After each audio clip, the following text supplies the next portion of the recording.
Good evening, ladies and gentlemen, and welcome to Dean Nelson Field, the host of a matchup between the Monticello Panthers and the North Fayette Valley Tigerhawks. We got a good one for you here tonight. We appreciate you tuning in to Monticello Sports Live. And before we do anything here, we got to read these beautiful statements from the state. First, on sportsmanship. The Iowa High School Athletic Association would like to take this opportunity to remind you that sportsmanship starts with you. Good sportsmanship means showing respect to student athletes, coaches, and officials, schools, and those around you. Good sportsmanship shows character, accountability, and sets a positive example on and off the field. The IHSAA thanks you for being a good sport for tonight's game. Number 2 is about officials. The Iowa High School Athletic Association needs your help to add registered sports officials this year. Officials are needed at all levels in the all IHSAA sanctioned sports. Officiating allows you to stay close to the action while serving as a community leader. And in Iowa, high school and junior high games can't take place without them. Visit www.ihsaa.org/officials or highschoolofficials.com for more information. Help the IHSAA add one today. And finally, participation. The Iowa High School Athletic Association encourages all Iowa students to take part in their junior high or high school's activities and athletic offerings. Research shows that students who participated in schools, clubs, fine arts, extracurriculars, and sports are physically healthier and more likely to volunteer in their community, go to college, vote in elections, and most importantly, get better grades than students who do not participate during every year of school. Get involved in your school today. We'd also like to thank tonight's sponsors for the game. The first, Tanji Show Pigs. Needing a 4-H or an FFA project? Tanji Show Pigs has high-quality show pigs at affordable prices that are available year-round. With several different breeds as well as crossbreds, we have pigs for whatever show you want to participate in. Tanji Show Pigs has produced champions at every level throughout the country. If interested in purchasing a high-quality show pig from Tanji Show Pigs, give Ryan a call at 319-480-0395 or visit the website on the screen. Let Tanji Show Pigs put you in the winner's circle. We'd also like to thank Advantage Home Medical. In Monticello, Iowa, they're the leading medical supply store serving Mount Vernon, Dyersville, Cedar Rapids, Anamosa, Manchester, and surrounding areas since 2009. They offer a wide range of medical supplies and services. For all your medical supply needs, visit Advantage Home Medical in Monticello. Above and Beyond Home Health Care Incorporated has been servicing thousands of patients since 2004 within a 50-mile radius of Monticello. Our services include skilled nursing, home health aides, and a variety of therapies, including physical and occupational. We know that home makes all the difference. We help keep you there. And F3 Displays. Finding sports collectibles can be a challenge, but properly displaying your favorite items can sometimes be even harder. At F3 Displays, we create great ways to display your collectibles. Contact Jamie, Matt, or Mike at f3displays.com. F3 Displays, where your memorabilia is not meant to be just a memory. We'd like to thank them for sponsoring tonight's game. As we bring you up into the booth here, I'm Jeff Carlson. With me tonight is Chase Sternhagen, back again from his extended vacation. We also have Ben Oswald doing the Panther stats wrangler back there. We'd like to thank Steve Carlson for setting that whole thing up. Kim Carlson's going to be doing your video. We'd like to thank her as well as Dr. Yeager, Tim Lambert, the Monticello Booster Club, and Michael Robertson for setting this whole thing up and allowing us to do this every week. We enjoy it a lot. We appreciate y'all for tuning in, and hopefully you enjoy this as much as we enjoy it, because it certainly has been a pleasure this whole season. And that's enough of me talking. Chase, what do you got for this game? I was about to say, do you want some water or something? My goodness. That was like, what, 5 minutes of straight talking? I mean, you killed it. You killed it. I appreciate it. But, I'm excited tonight. Playoff football. It's nice to be back. I'm no longer dying. It is great. North Fayette Valley Tigerhawks, if I'm correct. Yes, that is correct. I'm pretty sure I am. Tigerhawks coming here to Monticello. 8-1 Tigerhawks facing the 7-2 Monticello Panthers. Both teams on nice win streaks right now. I'm excited to see how this game will turn out. It should be a good one, Chase. That is absolutely correct. North Fayette Valley playing that orbit win-back style, the old school ground and pound game. I was just about to mention that. Yes, they're ground and pound. That is what they are. They've got 2,700 rushing yards on the year and only 600 passing yards on the year. So I'm excited to see how this game will turn out. I am too. But first, we get set for the national anthem, possibly, maybe. We'll see here as they, if they announce it. But should be a good one here tonight. And we thank you for tuning in as we have just under a minute. Hopefully they start this thing before the clock hits 0. Otherwise, I'm just going to be awkwardly stalling for 58 seconds. But yeah, it's Panthers coming off a win last week, as well as the Tiger Hawks, and that's win in advance, lose and go home. So a lot at stake here tonight as we get set for the Monticello drill team and the Boy Scouts and Cub Scouts to raise the flag and get this thing started tonight.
Like to thank the drill team once again, as well as the Cub Scouts and Boy Scouts for doing that, the raising of the flag.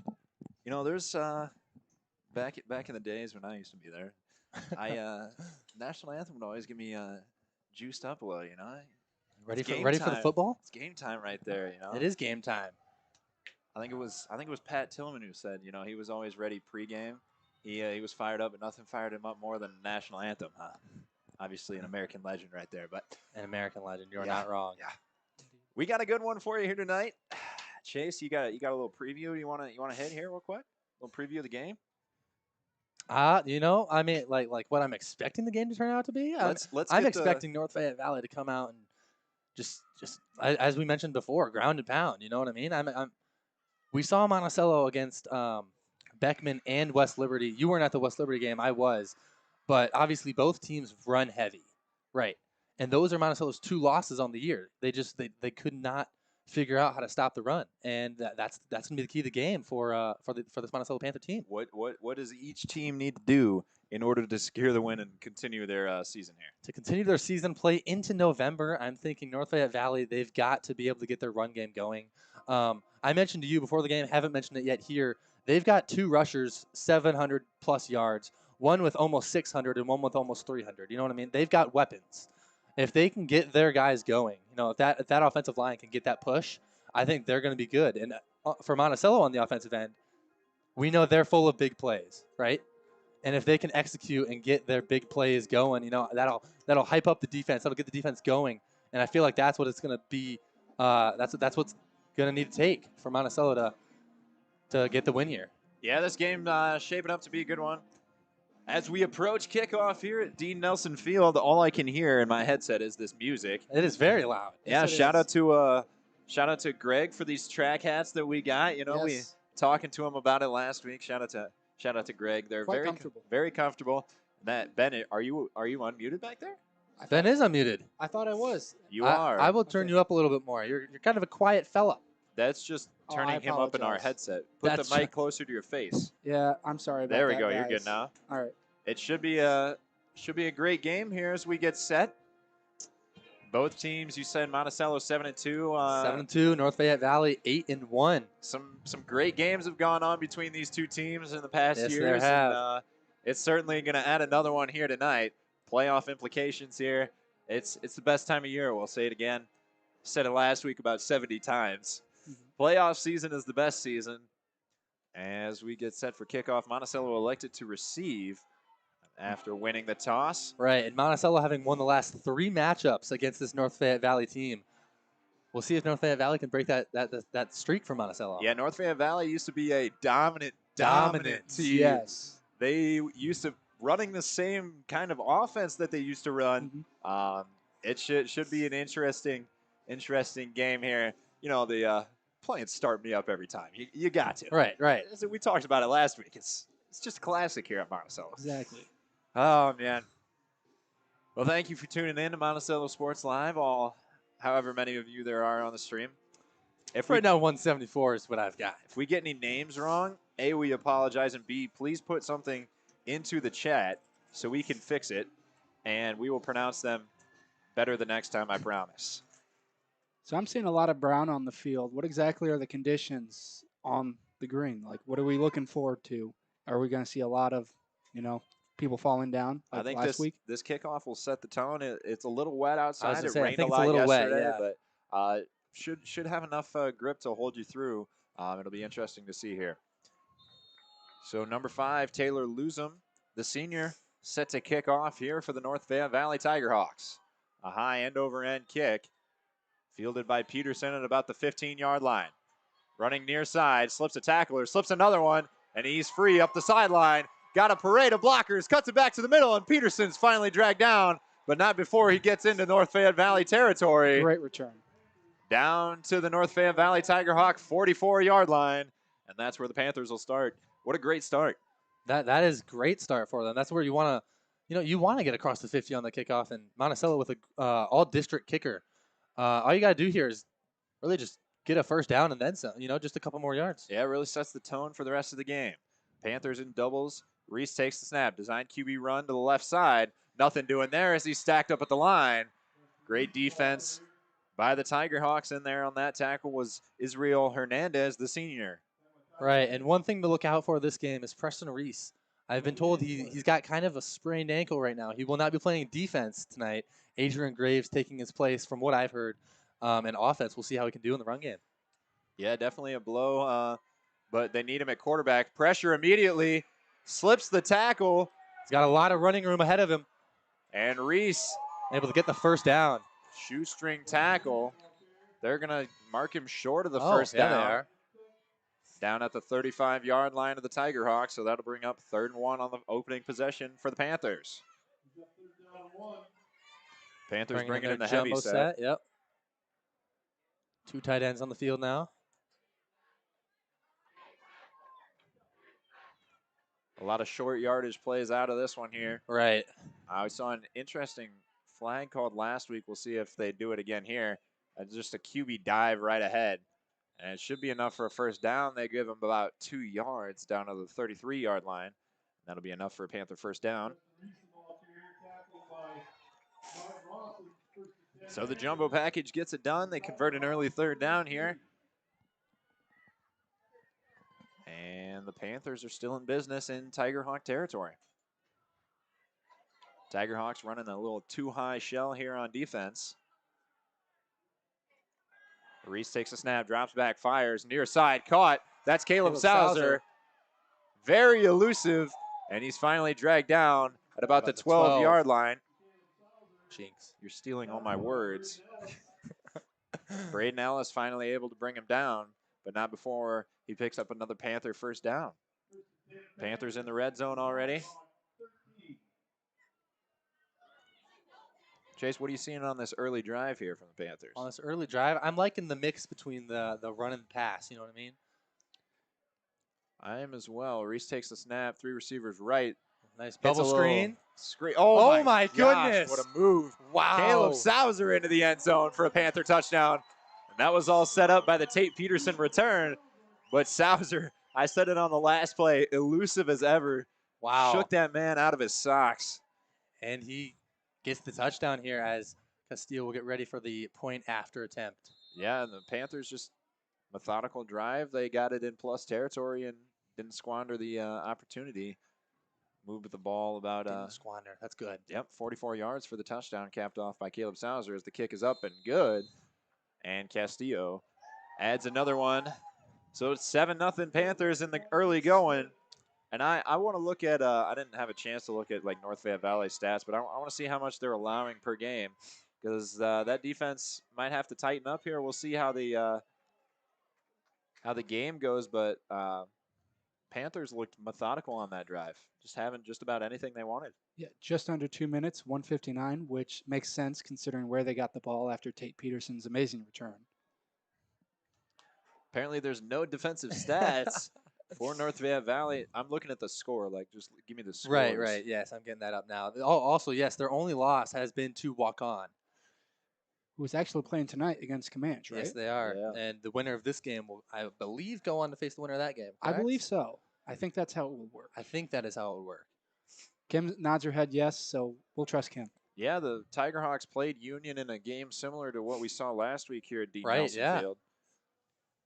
Tigerhawks also only getting a 1-point win last week against New Hampton. Hey, you got to get her done, though. And exactly, yeah. There were a lot of those games. I was looking at the bracket. What was it? Sunday, I think, and a lot of teams just barely squeaked by.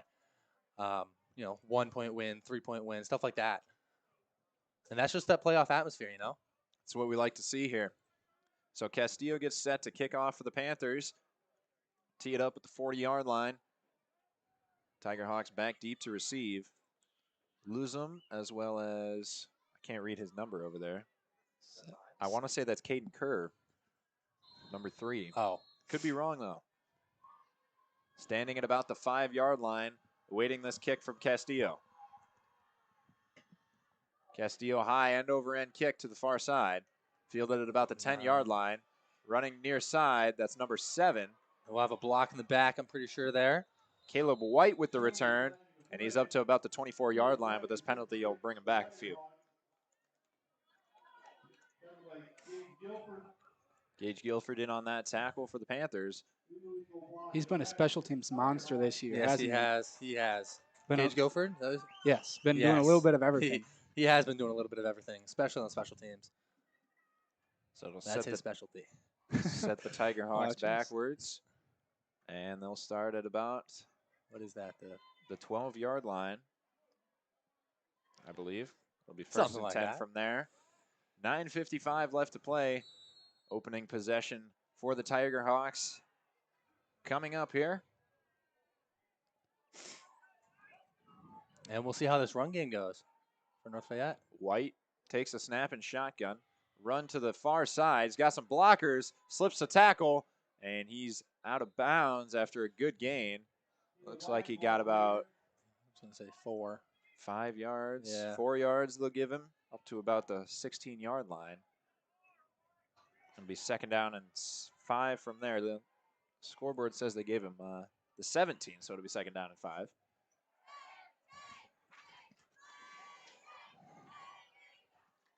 So the Tigerhawks, 2 tight ends, 2 receivers.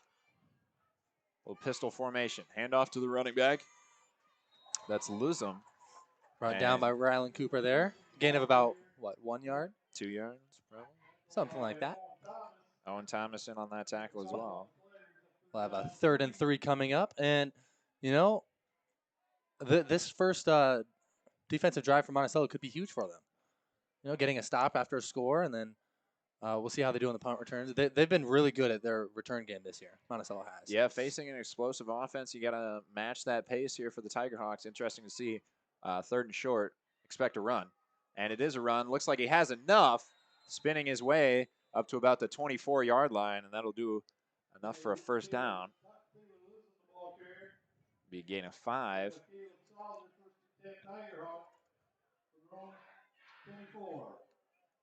So the Tigerhawks convert a early 3rd and short, and I think this the key to this for the Panthers is keeping them behind the sticks or limiting the damage on first and second down. Yeah, I was going to say, only allowing them about 5-6 yards on first and second down.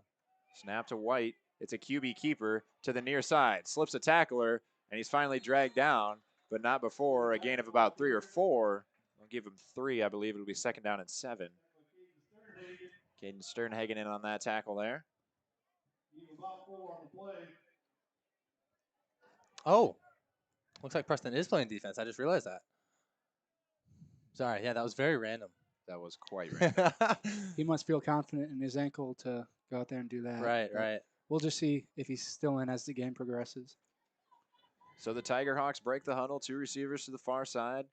1 tight end either side for White in the shotgun. Takes the snap. Little QB power, some pulling guards. Throws off one would-be tackler, and he's finally wrangled out of bounds by Preston Reese. Gain of After- about 1. I'll give him 2.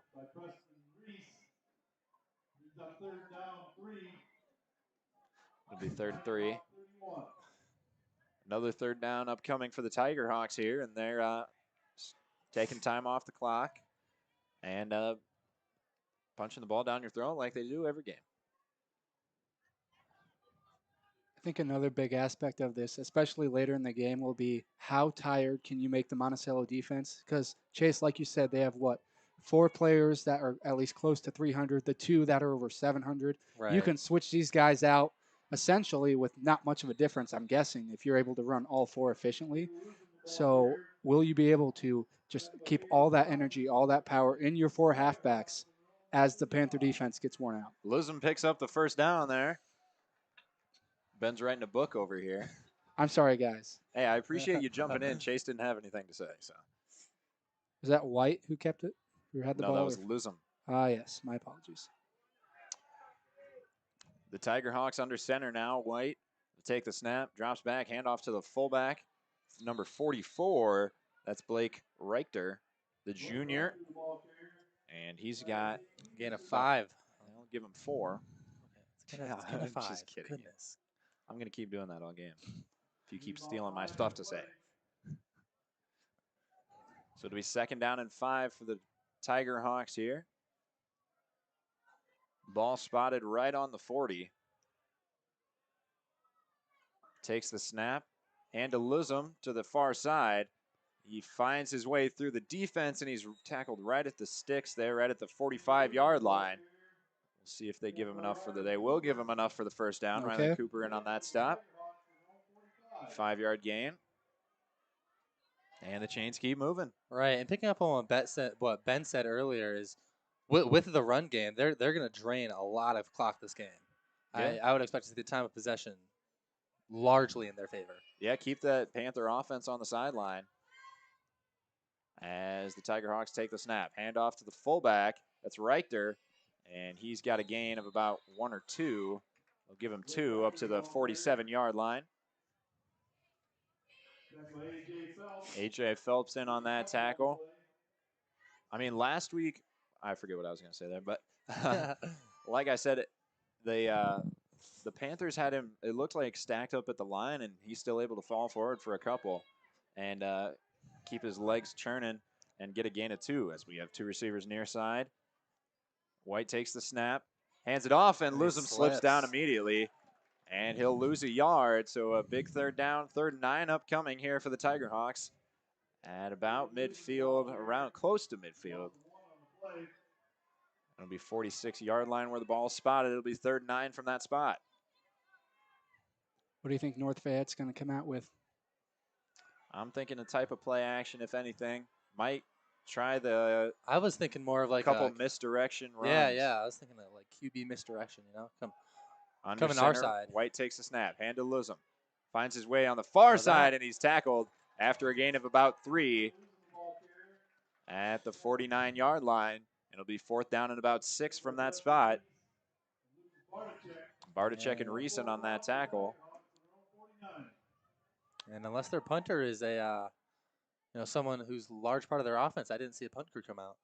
Oh, here it comes. Here we go. Oh. This is usually called no man's land up in this this area of the field. Right, in between the 40s. Yeah, a Exactly. lot of teams you'll see go for it from time to time, especially in high school, college. Even the NFL is starting to do that a lot more as well. Right. Snap is back. The punt is on the way. A high spiraling punt. Drops at about the 20. Takes a bit of a North Fayette bounce, and it'll come to rest at about the 15, 16-yard line. That's where the Panthers will take over. That was a 5-minute drive. Yeah, I was just about to say, and that was a long drive for North Fayette. And so as I mentioned in the beginning, before the game, Monticello, they're a big explosive play offense. I'm wondering if, I mean, obviously explosive plays will get the defense going, but at the same time, like, you want to give them rest. You don't want to score too quickly. Yeah, but scoring and going up by multiple Right, possessions yeah. is good as well. Especially against a team that's run heavy, it's really hard to get big runs compared to big passes. Empty Exactly. backfield for Reese. Tight end and a wing back. We'll have the False start? illegal like shift or Illegal something. shift, they usually let the play go on.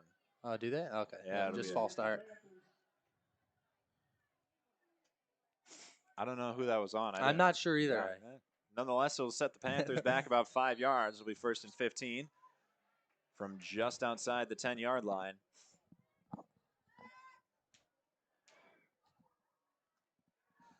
So the Panthers backed up in their own territory. Go with that same look. They got a tight end and a wing to this near side. Motion Peterson across. Snap to Reese. Another false start here.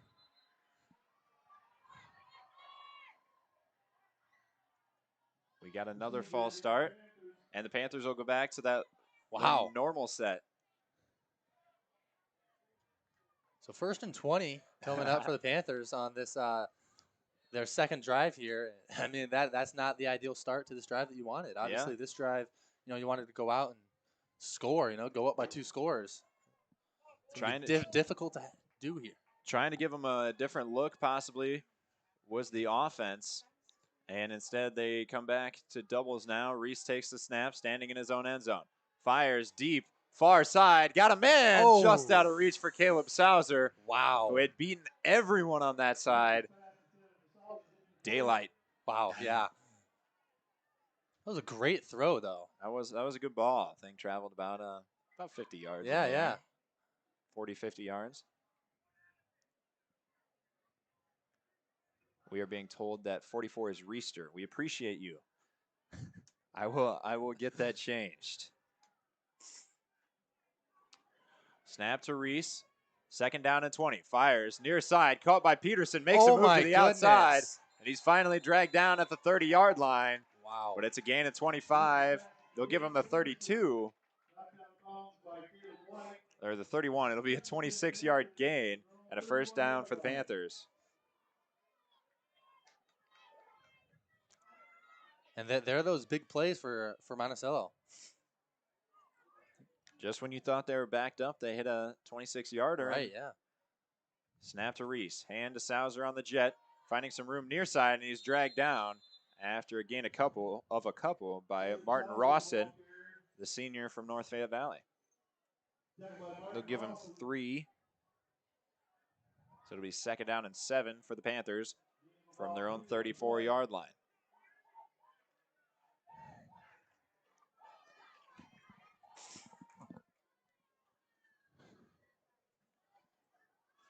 Two receivers left and right for Reese, and the shotgun takes a snap. Blitz is on for North Fayette Valley. Fires near side, caught Sauser, and he'll get out of bounds at about the 47-yard line.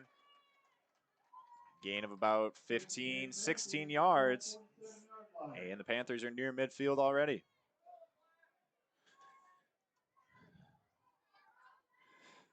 That was just a simple little curl route there. Right. Two receivers left and right for Reese again. Takes the snap. Hand to Rylan Cooper. And he has running some near room. side. And he's got about, they'll give him 9 yards. 10 yards right at the sticks. It'll be a 1st down. As he's into North Fayette Valley territory at the 43-yard line. A man we haven't seen a lot out of this year. Rylan Cooper looking to contribute whenever he can, whether it's blocking or running the ball. Right, and he's a very aggressive player. A great blitz there, but it doesn't matter Sauser. as Caleb Sauser grabs the touchdown pass from Reese. That was Caleb White in on that blitz. And who was that? Rylan Cooper picked him up just enough in order for Reese to find Sauser for a quick score, and the Panthers are up 13-0. Right, and that was another deep ball, another 40, 50-yard ball in the air. They were on about the 44, caught it about the 6-ish yard line. Snap is back, the hold is good, and the kick is up and good for Christian Castillo. Monticello only took what was that, about a minute off the clock there? Minute 17, I believe.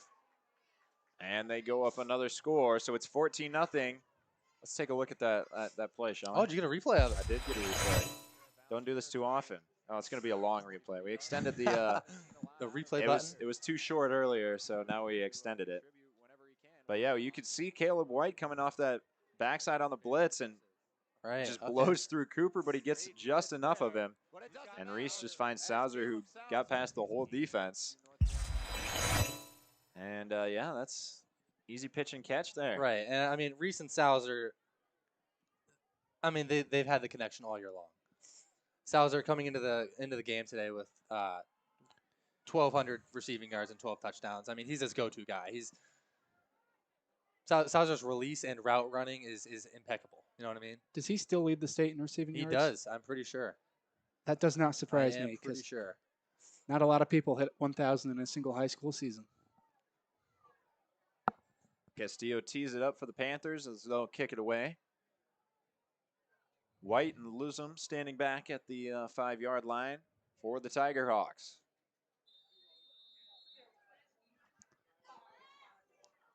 Tiger Hawks need a good drive. Here being down 2 possessions. Right. As Castillo's kick is high and end over end. Fielded by White at about the 10-yard line. Trying to find some room, and he's got nothing.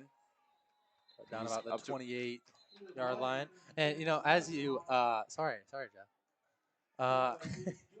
As you mentioned, North Fayette needing a big drive here, you know, not wanting to go down more than 2 scores. I'd still expect to see the run game with how I'm expecting to see nothing but the run right, game, yeah. I'm not gonna lie. I don't think they'll pass much unless they don't think really so like either. what the defense is giving them. They might pop a play action late game, but I expect in this early going to see a lot of run. They got 3 receivers right with a wing on that side. Snap to White, and he gives it to the running back, Lusum, who's got about 5-6 yards up to about the 20. Nope, that's the 30, the 34-yard line. Preston Reeson on that stop. So it'll be 2nd down and 4 from that spot. The Tiger Hawks break the huddle. And like we talked about it's important for them to stay ahead of the sticks here. They're in that running offense. Not a lot of options. They got a couple counters like this one that you're about to see. Great block there on the edge. Great block. But wow. the Panther defense right there to swallow it up. It'll be a loss of about 1 yard. It'll be 3rd down and 5 for the Tiger Hawks. A.J. Phelps in on that tackle. 3rd and 5 here for the Tiger Hawks. And like I was talking about, you know, if you get them behind the sticks, it'll be interesting to see what that play calling goes to. Right. I think on 3rd down, we'll see a lot of like misdirection running. 3rd and 5 here. Coach Kite yelling on the sideline. Oh, play action. White throws and incomplete. Looked like it went through the hands of the running back, Lusum. Tate Peterson in coverage there. It'll be 4th down and 5. So they do indeed run the play action on 3rd down and had a man, just couldn't complete it. I think the play call was fine. I think that play is acceptable to run. I thought it was good. They had a man. It was a good scheme. Yeah. Everyone thought it was going to Reister up the middle, and you know, a good hard play action fake by Caleb White, and he had a man, just couldn't connect there. I was completely fooled. I wrote down 44 with a rush and everything, but then I saw the ball come out and I realized I messed up. He got me at least. He got me as well. Snap to White to punt, almost blocked by Guilford there. Fair catch signaled and caught by Caleb Sauser at the Panther 29-yard line, which is where they'll take over here. Guilford almost had another blocked punt there. He's already got, I think, 2 on the season. Yeah, he had a pair of them in West Liberty? I think so. I think it was. So. So it'll be 1st and 10 Panthers, up 14-0 here, looking to extend the lead with just under 2 minutes to play in the first quarter. And Tiger Hawks were in that 2-deep shell, and I expect them to stay in it as the ball comes near side to Sauser in a little out route. And we'll have a flag here as Braden Ellis. Was he hit out of bounds? I don't know if I think that's deserving of a flag. I mean, Caleb Sauers was going for a stiff arm, and they were both just kind of intertwined.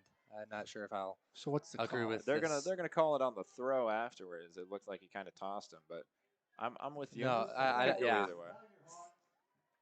I mean, like I said, they were intertwined. You know, he's just trying to get him off him a little too much. You know, force him to the ground, I guess. Yeah, I don't know. Too many Wheaties this morning. So the Panthers will have a first down into Tiger Hawk territory. The ball resting at the 47-yard line after that penalty. High snap. Handoff to Cooper. Spins his way out of one tackle, and he's lucky to get back to the line, as that was Caleb White in there immediately.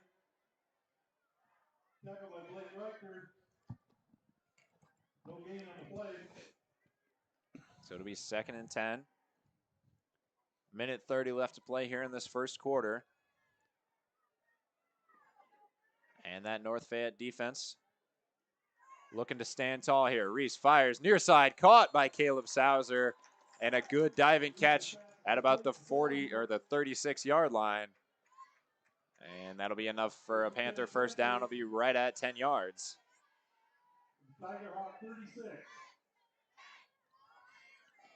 And so far in this first quarter, I think Monticello's play calling has been excellent. Yeah, they're just taking what the defense gives you. Usually in those two high safeties, you can take those underneaths all the time. That's what they're going to give you. As the handoff is to Cooper, and he's swallowed up immediately by White, as well as Tyler Menny was also in there.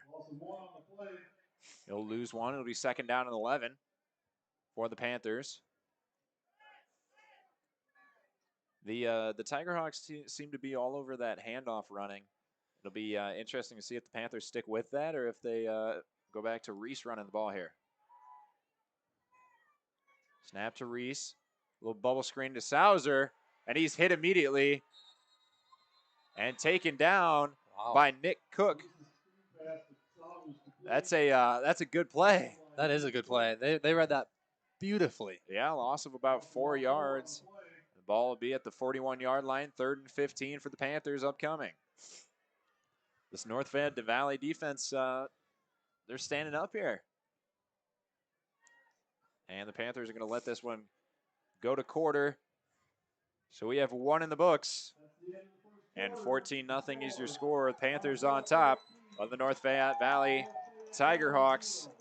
It'll be interesting to see how the rest of the game plays out, but we'd like to thank our game sponsors real quick. Tanji's Show Pigs, as well as Advantage Home Medical, Above and Beyond, and F3 Displays. Thank you for sponsoring tonight's broadcast. We welcome you up into the booth. I'm Jeff Carlson, Chase Sternhagen with me. Ben Oswald, you hear him every once in a while when he's not typing in the Panther Stats Wrangler. Shout out to Steve Carlson for setting that whole thing up. Kim Carlson doing your video tonight. I'd like to thank her as well. Thoughts on that first quarter, Chase? As I mentioned, I think Monticello, their play calling has been good.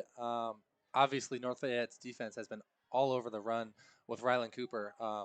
But yeah, as you mentioned, the two high safeties, you can usually hit those, underneath those out routes, short out routes.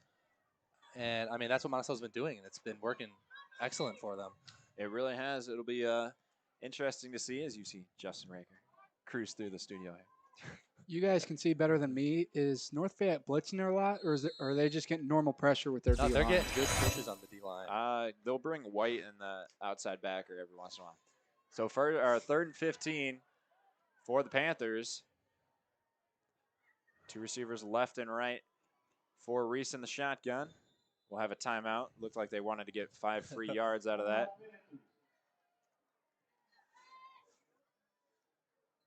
That's early timeout here for the Panthers. Right after quarter, too. I mean, I don't know. I'm a little surprised by that. I'm not sure. Yeah, that's one where I would say go on 2. Right, yeah. Get the 5 yards if you can, but have that backup play, or tell them to play the audible into if you want to. Right. Yeah, I mean, I think that's a good no call right there. I didn't think he went across, but it's the game within the game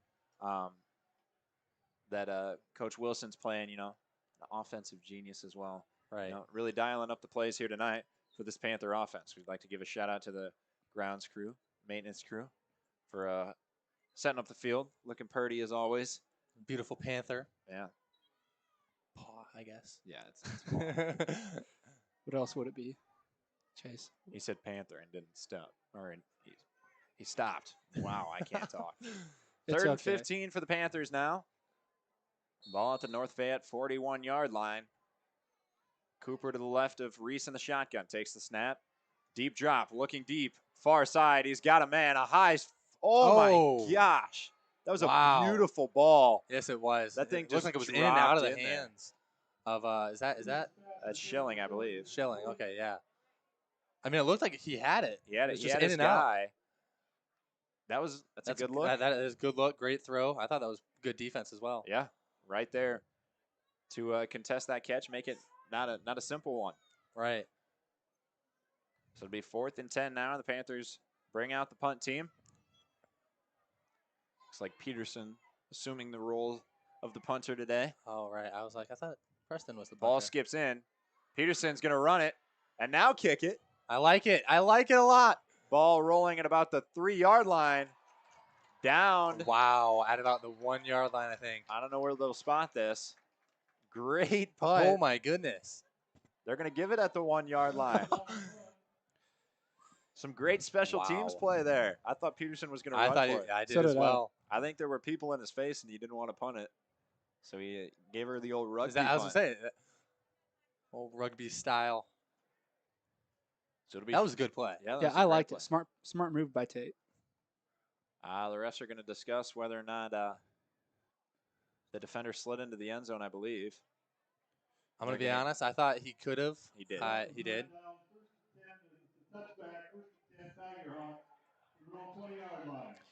It'll be 1st and 10 from the 20 now for the Tiger Hawks. I thought the foot slid in there I as did well. too. I did too. That's one where you might not want to slide. The ball looked like it was It was going to stop at about the 3, yeah. Either way, great play by great special teams play right there. Yeah. We'll see what North Fayette has. What is this, their third drive? Third drive here. A little heavy set. Handoff is to Reister, picking his way through the defense, and he's got about 4 yards up to the 24. Sauser in on that tackle.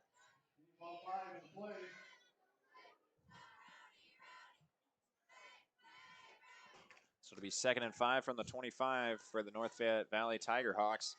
And in need of a good drive here. Even if you don't end in points, you need some momentum here. Right. And off to fake the handoff. Wow, that White's got some room on the far side. Hurdles a man. And he's down to the 46-yard line.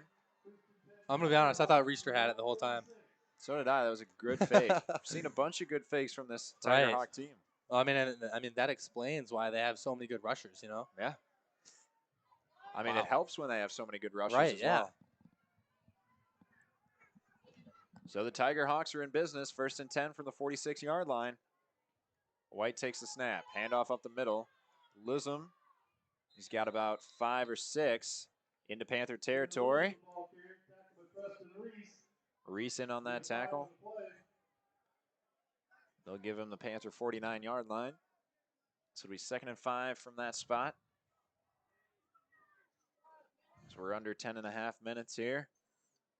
Third possession for the Tiger Hawks, and they're in Panther territory for the first time tonight? I think so. White takes the snap. Hand off to Reister. Running far side, and he's got enough for a first down. It's a gain of 7. I like how Reister runs a lot. He runs with power, you know? Runs hard, finds the hole, and just hits it. He hits it, yeah. Not much more you could ask out of. I would call him a fullback. I would as well. That is a fullback right there. Tiger Hawks break the huddle. I formation behind White. Under center takes the snap. Fakes the handoff. Pressure immediately by Guilford. Can't make the tackle. White stays on his feet. He's got a man downfield. Makes the catch, but he's out of bounds. Wow. Oh, my goodness. I'm surprised What White a didn't go down. play by Caleb White. I don't know how he escaped 3 Panther tacklers right there. My goodness. Just wide of the mark for Right. Will Miller. And North Fayette fans, I don't think are too happy about the incomplete call right there. I'm sure Coach Kite will have some words for the defenders who almost had Caleb White as well. He's shifty back He there. is shifty back there. That was a good ball on the run as well. I don't know exactly who the 3 were. I know Gage Guilford had him at first, and he was able to evade that. But wow. In fact, they just was able to still stand. I thought he was going to, for sure, go to the ground. Hand off Reister. He's got about 3 yards there.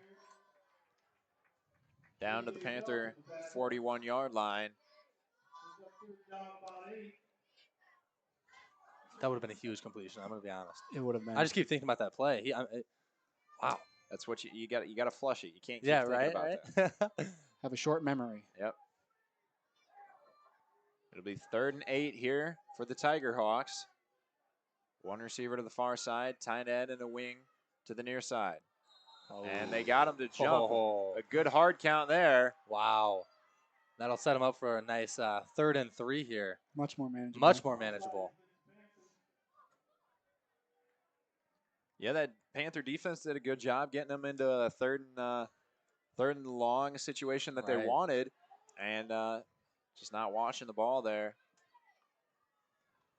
Great call by the Tiger Hawks to make it 3rd and 3.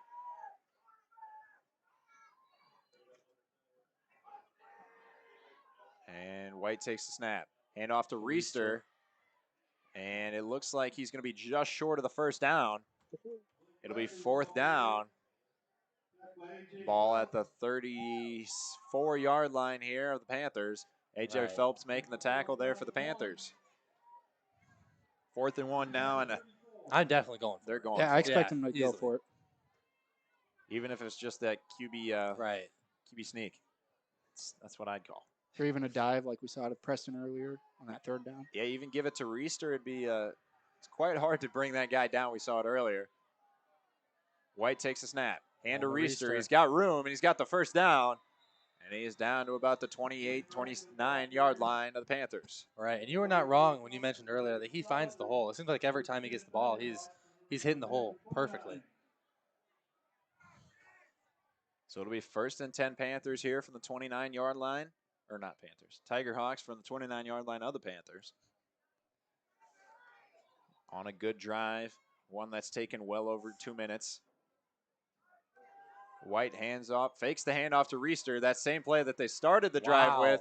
And they got just about as much. Right. We'll give him 9. Once again, it got me. Yeah, I even said handoff to Reister. So great fakes here by this North Fayette Valley offense. I like this offense a lot. I do. It's the old ground and pound. It's the we're going to wear you out for 4 corners and we're going to score. Orbit motion. Hand to Reister this time.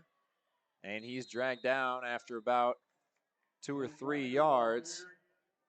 They'll give him 3, I believe, and that'll be enough for a Tiger Hawk first down. Rylan Cooper making that tackle. Panthers doing a good job of going low on Reister, not letting him bounce off tacklers here so far in the early going. 7:30 left to play here in this second quarter. And the Tiger Hawks on the move. A drive that started on their own 20.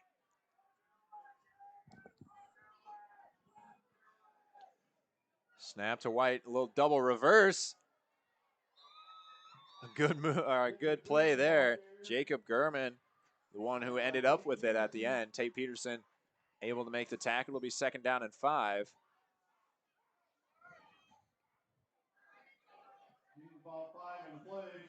So it'll be 2nd down and 5 for the Tiger Hawks in Panther territory in the red zone. White under center, orbit motion again. Handoff, not again to Reister. White takes it himself. We got a flag out. White stays up, spinning around. He's free and he's got a touchdown. I think but nobody is celebrating. We'll have a hold here. or a block in the back. I did see a Panther fall to the ground awkwardly as if it were a block in the back, but we'll see. I saw the flag come out. Wait, it'll be a hold against the Tiger Hawks, and that'll set them back 10 yards. White doing a good job of making people miss, bouncing off defenders. He got into the end zone there. Right, and it seems like every time he will keep the ball, it looks like he doesn't have much room to run after he gets past the line of scrimmage. But then, I mean, here he is going for 15 yards each time. Yeah, he's a great runner. Shout out to Steph Hines for correcting me. That's Jacob German. Play action. A very deep drop, setting up a screen. And we'll have a roughing the passer, I believe. But it's not going to matter as the North Fayette Valley Tiger Hawks cap off a beautiful drive. Beautiful drive. Luzum able to score there on the screen. A great call by the Tiger Hawks, and they, that was a great drive. That's all there is to it. Methodical, drove down the field, took just about almost 6 minutes off the clock. Where did they start? Where did they start the 20? Yeah. Oh, that's right, because the touchback. So an 80-yard drive. Right, and looks like going for two here or no? The tee is on the field, right? So right. I assume they're not. Maybe watch for a fake here. I don't know if I've seen a PAT team huddle like that. Snap is back, the hold is down, and the kick is up, and right through the uprights. And so the North Fayette Valley Tiger Hawks draw to within one possession. 14-7 is your score with 6:30 left to play. Tiger Hawks cap off a masterful drive. An 80-yard drive. You don't see too many of those in high school football. Right. An 80-yard 6-minute drive. That's crazy. That's that's the definition of methodical and take what the defense gives you and able to cap it off. Right. And I mean each play that they called on that drive, they executed it perfectly. Reister, he was running great in that drive. I mean, so who's their quarterback, number 7? Caleb White. Caleb White, yes. I literally have a thing right here. I don't know why I'm looking at yours. He made many plays on that drive as well, including that touchdown screen where he got absolutely demolished. But right, and I watched the replay on that. That was a rough in the passer, and I think that was Gage Guilford. And the offensive line, line, the ball was out. With the Panthers running a 3 front, when you have an offensive line, it's actually a lot easier to block because you're taking those 3 guys out of the play right away. And then you probably have 2 of your big guys going up and hitting some linebacker we have. Us running a 3 front, North Fayette might like that and might be able to make stuff out of that in their blocking schemes. Right. I mean, I would. 3 fronts get interesting sometimes, though, if your backers are flowing and stuff like that. I know back when we played offense, blocking schemes get a little interesting. If you're in zone blocking instead of man, it gets super interesting. But kickoff from the Panther 45 because the rough and the passer. Yeah, we'll go out of the back of the end zone. Yes. What a surprise. I expected that one. I think we all did. Thank you, Ben. Who knows, Ben? Maybe people didn't. I'd like to apologize for my previous statement. That's when you try the onside kick. No, I'm just kidding. I'm just messing with you. So the Panthers will have it from their 20-yard line as they take over with 6:31 left to play in the second quarter. After a big, long drive from the Tiger Hawks, we'll see how they can come out here. Right. Trio left for Reese. Fires near side, caught by Peterson. Makes a move, slips down. And the ball comes out, but he's down, they say. I'm going to be honest, I didn't know if he was down or not. Be a gain of about 2 yards, 3 yards they'll give him. Great tackle there by Caleb White, who's been flying all over this field on both sides of the ball tonight. Panthers in trio to the far side. Reese in shotgun, takes the snap, rolls right, fires far side, caught. That's Peterson again. And he makes a move, and he's got a first down. That'll be about a 13, 14-yard gain. Might even give him 15 up to the 37-yard line. And Peterson did a good job hauling in that pass. It was behind him, but just reached back and snatched her out of the air. Right, and this receiving core for the Panthers, they can do it all. Read option for Reese, finding some daylight, pulls it, and he's got enough for a first down, and he's got about 16 yards into North Fayette Valley territory at the 47-yard line. I like how he ran behind one of his linemen. Is that one of the first runs we've seen from Preston tonight? I believe that's the second. The first one was, I think, the first play. I think second or third. There's no way he has 5. Right. Panthers sticking with this trio to the near side here. They haven't gotten out of trio. They like doubles a lot. Pass complete to Sauser, cutting it to the middle. Gain of about 8. And we talked pregame, Chase, that this North Fayette Valley team, they force a lot of fumbles. A lot of fumbles. They do. You can see them all reaching for that ball, trying to rip at it. A gain of 7 for Sauser on first down will bring up second down and 3. The Panther offense working quickly, and the North Fayette Valley defense is going to take a timeout. That's a good timeout right there. That is. Stops the momentum a little bit. And, every tackle, they're reaching for the ball. They've got 13 at least recovered fumbles. It doesn't say how many forced fumbles, but 13 recovered fumbles on the year. To put this into perspective, how many do the Panthers have? They have 5. Yes, exactly. 13 is absurd. That's an absurd amount of fumbles. It really, and as for the Panthers, their defense, they have 17 interceptions. That's not going to help them tonight. Not tonight, but both these defenses are good, but in different categories. Right. Oh gosh, I was totally about to say something else. Totally slipped. This reminds me of a timeout you take in basketball when the other team's on a run. I like to call it stop the bleeding. But I think that's a good timeout right there. The Panthers were in hurry up. That defense, get them rested a little bit. Right. It's tiring to be out there every play. Right. Well, and give them a little bit of a pep talk as well. Right now, Monticello's got the mojo going for them right now, and just talk to the defense. Yeah, let them know what they need to switch up, make some adjustments there. Fake screen pass. Reese fires near side. Oh, just out right of reach, just hands. out of bounds. Wow.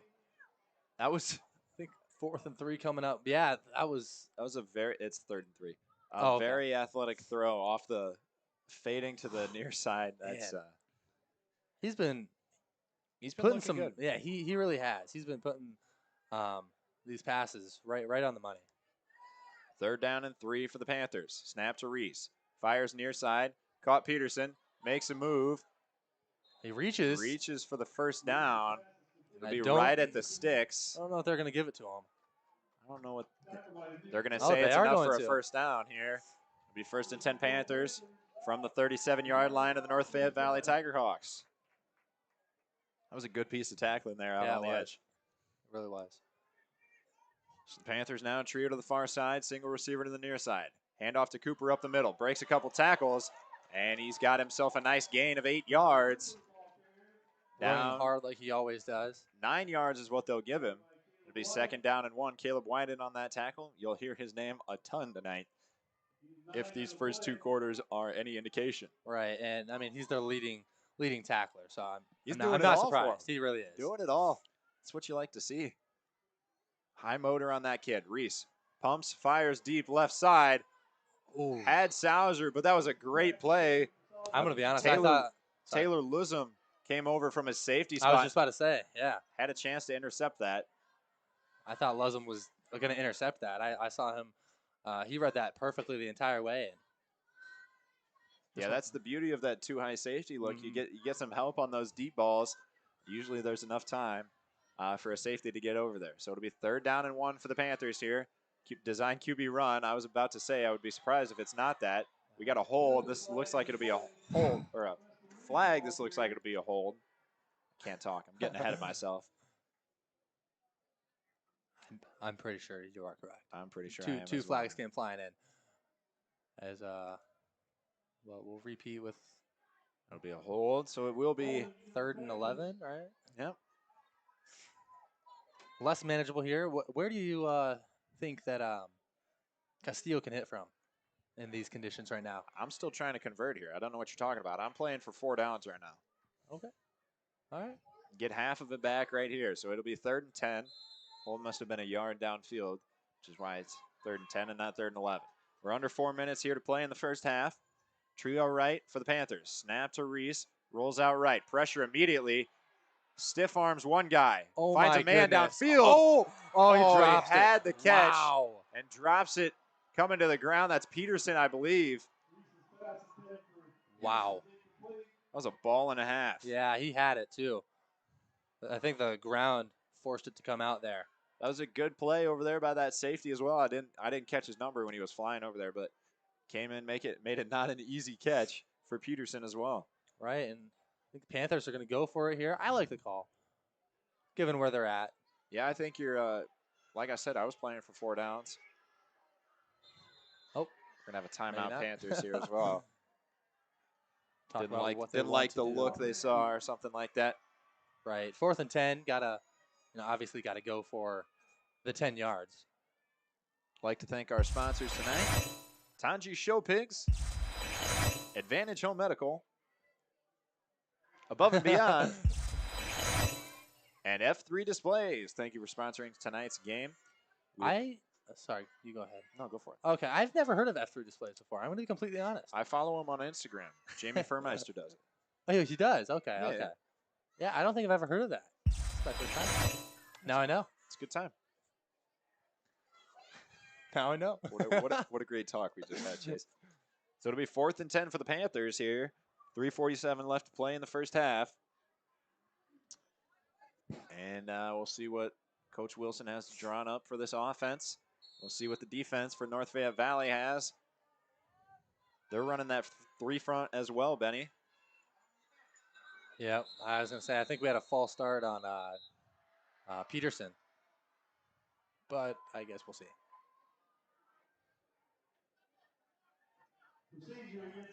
Yep, will be a false start.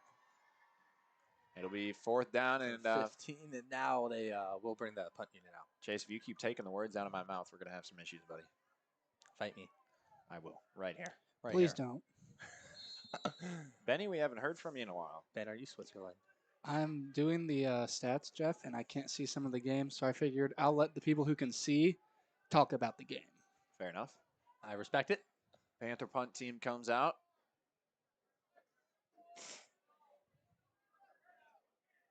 Snap to Peterson. Just gets it away. A high kick. Bounces at the Oh, wow. 10. Bounced right into. Caleb White, who's got a couple of yards up to the 14-yard line.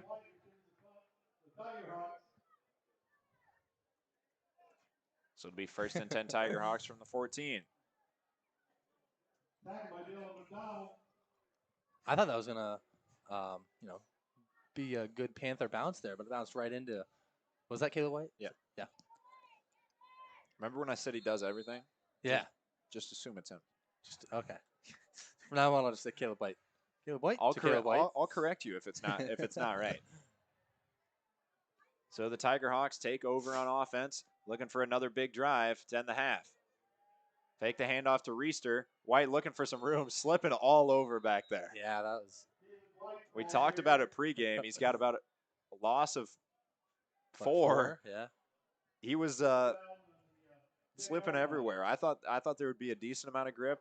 I thought there would as well. The spiky things on the sideline that you clean your cleats on. Yes. Very helpful, I'm not going to lie. Yes, they are. But if you play every down, every play, you're not always getting over there. So that'll be something to watch as the game progresses as well. Conditions on the field. White takes the snap. Play action. Rolling near side. Has a man, and it's broken up as a good play is made on the far side. Who is that? Connor Sauser? Nope. Caleb Sauser came flying in to break up the pass intended for Will Miller. Right. It looked like Miller slipped a little bit on the sideline over there. He's limping back to the huddle. Yeah, it looked like White had him if he put wouldn't that have on a slipped. line a little bit.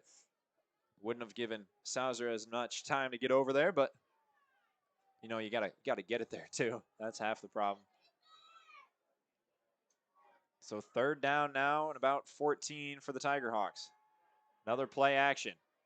Deep drop. Will Miller is wide open on the far side. And the pass is caught, and that's enough for a first down. It'll be about a 16-yard gain up to the 26-yard line, and there was nobody near him. These play actions have looked good for the Tiger Hawks. Right, 2 straight in a row. Yeah. They've had people open every time. They have. So it'll be 1st and 10 for the Tiger Hawks. Clock running at about 2 minutes, 30 seconds left in the half. 26-yard line is where they'll snap the ball. Fumble. Ball is out, and I believe White was able to hop back on that, but it'll be a loss of about 2 yards. It'll be 2nd down and 12.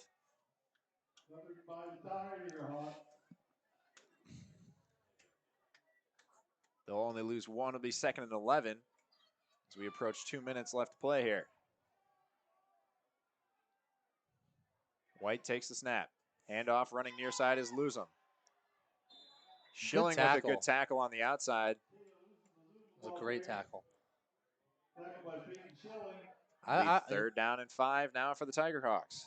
I was about to say, with the little time left in the quarter, I'd like to see some more play action, but, I mean, it's working for them. Get the first down first. Handoff Reister. And he's spun around trying to fight for that extra yardage. He's got about 3 yards, but it won't be enough, and the Panthers are going to take their last time out.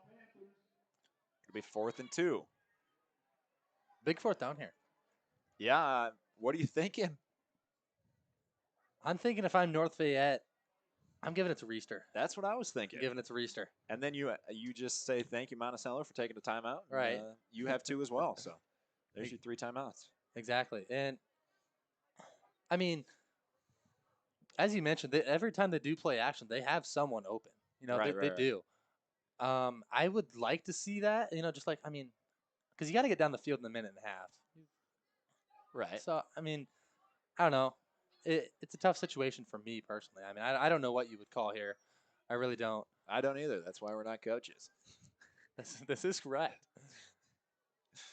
Some tough decisions upcoming here for both teams. And it looks like North Fayette's going to go for this one as their offense is on the field. I would go for it as well. I would as well, even if it's just a Caleb White QB sneak. Right. You know? 2 big yards here before the half. You got to watch the ball if you're on defense, though. I didn't even think about that, to be honest. Snap to White. Reister. Hand to Reister. He stood up at the line, but he gets Oh free. My. Oh, he loses fumbled the ball. And I think he got it. Oh, Chase, man. I told you, man. I did. I'm just saying. It's going to be on site, bro. Reister has enough for a first down. It'll be first and 10 from the 39-yard line.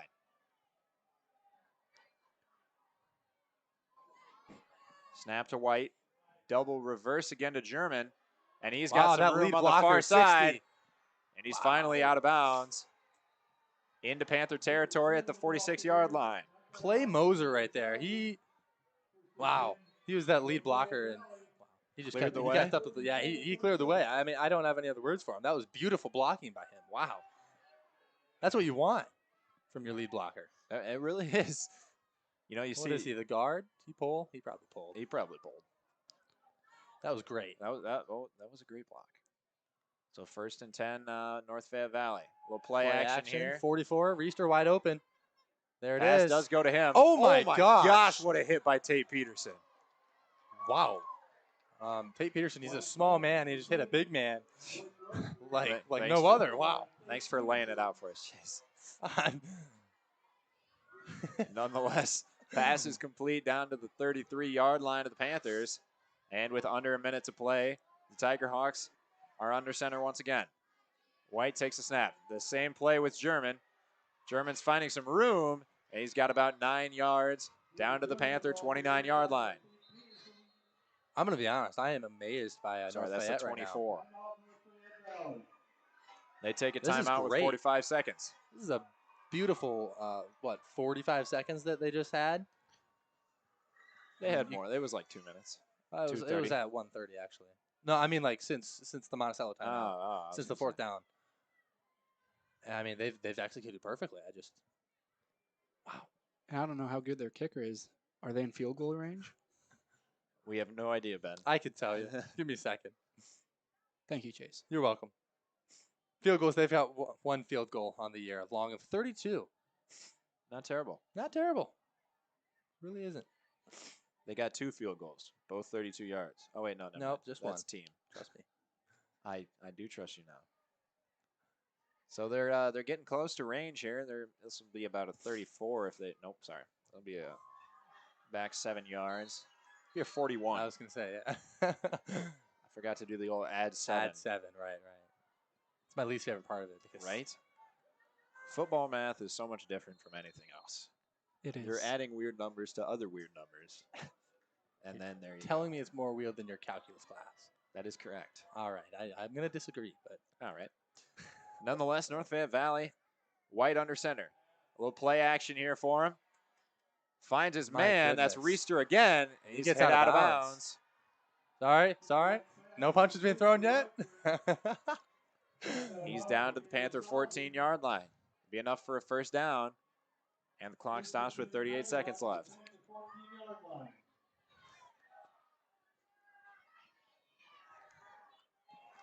So the Tiger Hawks break the huddle. You can feel the confidence on them right now. That's what you like to see. Good drive before half will get you a lot of double reverse again for German. He's dragged down that time by Sternhagen, I believe that is over there on the side. He just grabbed a leg and held on. Tiger Hawks will take a timeout after a gain of 2 yards. It'll be 2nd and 8 when we come back with 30 seconds left. Ball on the 14-yard line. I mean, I think they definitely can score here. I mean, obviously, but like, I just totally lost my train of thought. I'm sorry. No timeouts remaining for the Tiger Hawks. No timeouts for the Panthers as well. So with 30 seconds left, we have a 2nd and 8. And this is the part of football that we like. It really is. Trying to tie the game here before halftime. They get ball at half, their don't they? defense has they've played very well. Holy Monticello to nothing since that first quarter. They do get the ball at half. It's been the tale of 2 That is quarters true. so far in this game. That is true. I forgot that they got the ball at half. Wow. Carry Yeah, this so momentum this into is a the big drive. Right. So 30 seconds left in what is shaping up to be an absolutely phenomenal game. And I mean phenomenal. Couldn't have asked for a better game, to be honest with you, or 2 teams that play farther apart from each other. Yeah, honestly. Orbit motion. White takes the snap. Reese. Fakes the handoff to Reister. Nope, it's Fires play action. Oh, wait, near you said far side for wow. who's that? The 85. Will Miller, and that's a touchdown for the Tiger Hawks, and they went to that play action, and once again had a man open, and that's an easy pitch and catch for White and Miller. Right, Will Miller, their leading receiver coming into tonight, and what was that the 2nd or 3rd time hitting him on those play actions tonight? I believe that's the 3rd. I mean, we could easily look. It's called the Stats Wrangler. Yes, but my computer No, does I not understand. run the stats right I now. understand. It's just sad. So the PAT pending here for the Tiger Hawks. Snap. And it's blocked by Caleb Sauser. We've seen that one a couple times this year. Yes, we have. Comes flying off of that edge untouched. And so the Panthers hold on to a 1-point lead, but the momentum has shifted with 24 seconds left in the first half. The momentum has definitely shifted, and depending on this kickoff, we'll wait until the kickoff. I was gonna say, depending on the kickoff, what do you think Monticello should, just like kneel it, go into half, or try to score with 24 seconds, no timeouts? I'm always a fan of push it downfield. when I you am can. too. I am too. But if you're backed up in your own end zone, right, it's yeah. sometimes not worth it. That was a great drive, another great drive. Beautiful. By the North Fayette Valley Tiger Hawks, who we've talked about as being a clock chewing, run the ball all the time type of offense. They mixed in the run and pass there, and the play actions like we talked about, wide open all the time, and able to find the soft spots in those zones was Will Miller, and cap it off with the touchdown there. Right, and they started that drive on the 14-yard line. I mean, 2 phenomenal drives in a row, getting the ball out of halftime. Monticello, you got to do something. Right. Got to stand up on defense and get a stop here. For sure. Tiger Hawks late getting a man onto the field here. So they'll kick it off. Lusum has it teed up at their own 40-yard line. Back deep for the Panthers is Peterson and Sauser.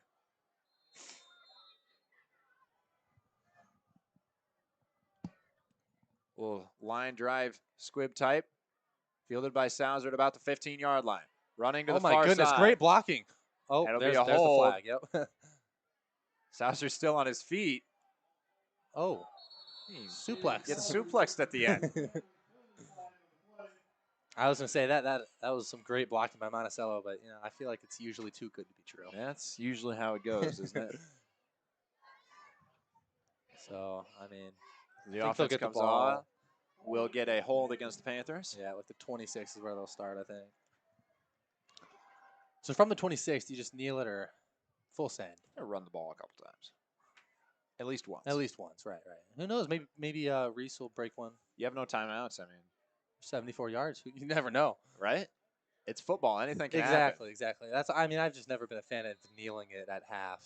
They're going to kneel it looks like. They are going to kneel it, it does look like. Never been a fan of that, Sometimes it's a smart move. It is. I mean, it is a smart move. A lot of times it's a smart move. But there's always that slight chance of the big play. Once again, that's why we're not the coaches.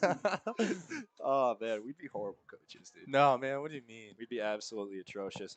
Well, your score 14-13 at half here. We'll talk about it on the other side of a break, but let me thank these sponsors real quick.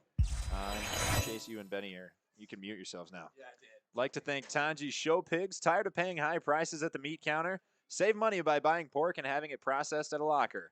Tanji Show Pigs has high-quality hogs available year-round and works with several local lockers to get your hog processed.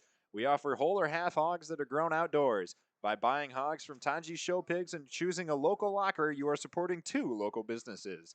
If interested in getting a hog, please contact Ryan Tanji's at 319-480-0395 or visit the website on the screen. That website is www.tanjishowpigs.com. We'd like to thank them, as well as Advantage Home Medical in Monticello, Iowa, is the leading medical supply store serving Mount Vernon, Dyersville, Cedar Rapids, Anamosa, and Manchester, and the surrounding area since 2009. They offer a wide range of medical supplies and services for all your medical supply needs. Visit Advantage Home Medical in Monticello today. We'd also like to thank Above and Beyond Home Health Care Incorporated. They've been servicing thousands of patients since 2004 within a 50-mile radius of Monticello. Their services include skilled nursing, home health aides, and a variety of therapies, including physical and occupational. They know that home makes all the difference, and they help keep you there. We'd also like to thank F3 Displays.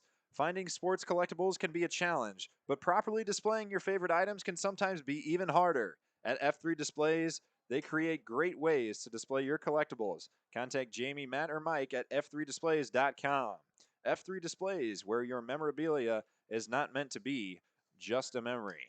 We'd like to thank all of them for sponsoring tonight's broadcast, as well as Kim Carlson, Michael Robertson, Dr. Yeager, Tim Lambert, and the Monticello Booster Club for letting us do this whole thing. We'd like to thank Steve Carlson for setting up the Monticello Stats Wrangler, and Chase Sterningen and Ben Oswald, who aren't here, as well as Kim Carlson doing your video. I'm Jeff Carlson. We'll be back after the break. Your score 14-13, Panthers on top of the North Fayette Valley Tiger Hawks.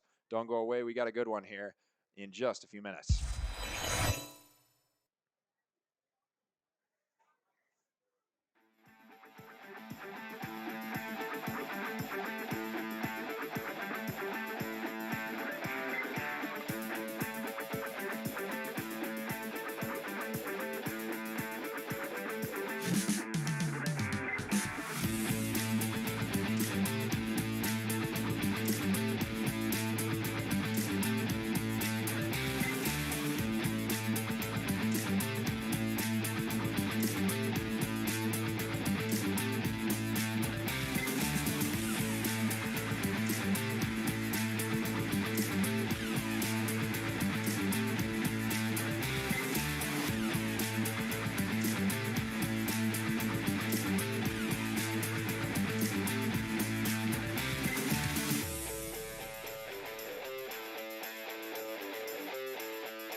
Audio Jungle.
Audio Jungle.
Welcome back to D. Nelson Field, ladies and gentlemen, the site of a playoff battle between the North Fayette Valley Tigerhawks and the Monticello Panthers.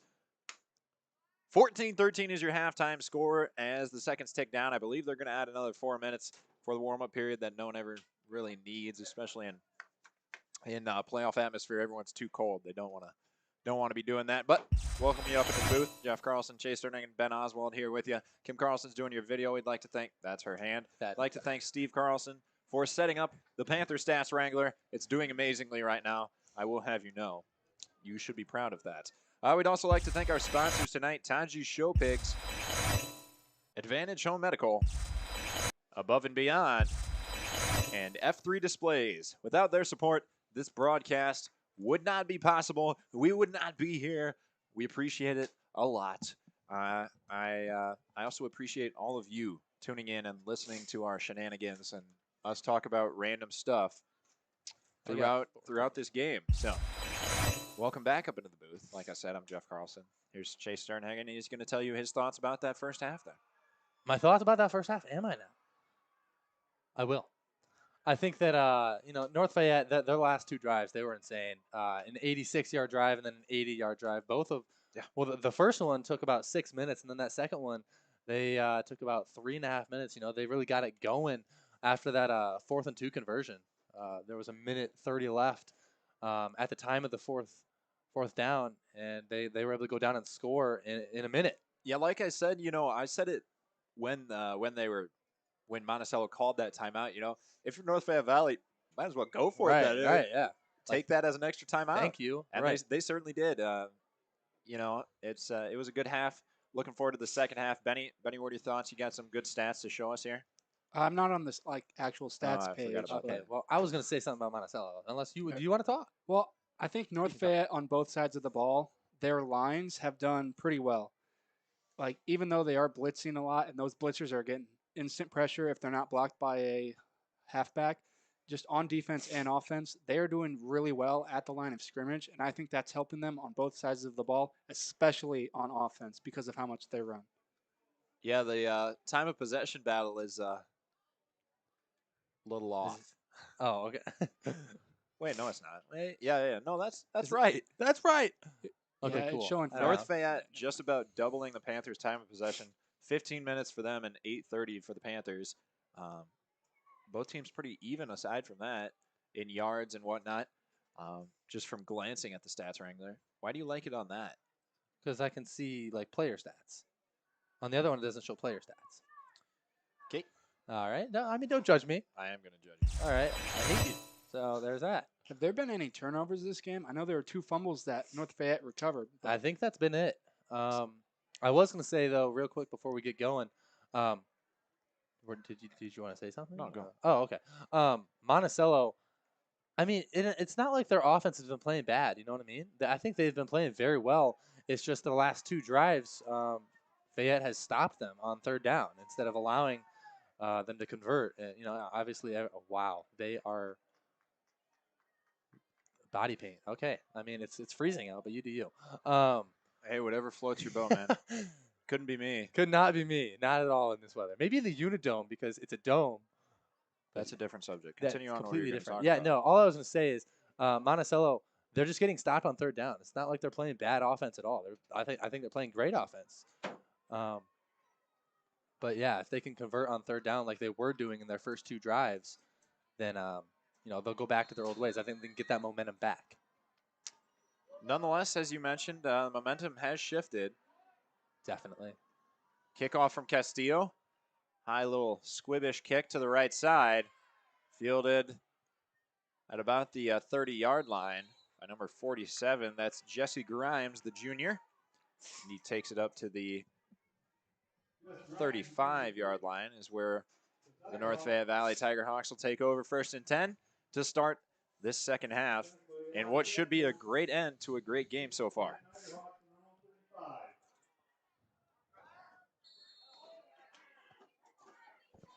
Both teams looking to start strong here in the second half.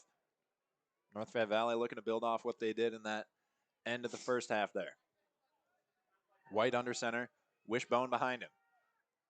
Hand to Reister up the middle, and he's got about 5 yards. They'll give him 4 to the 39-yard line.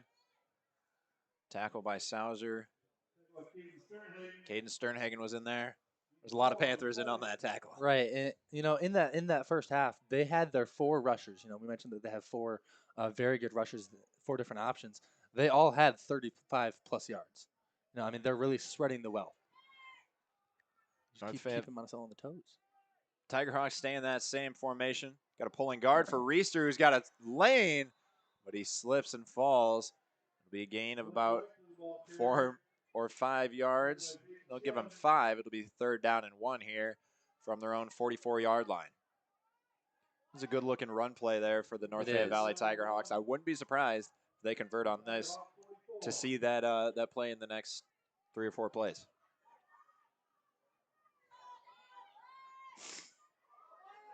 Tiger Hawks, 1 receiver left, tight end in a wing, orbit motion, hand off to Reister. Running left side, he's got a lane into the second level, and he's got enough for a 1st down by a lot. How long is that? 10, about 15 yards. He's into the Panther territory, down to the Panther 42-yard line.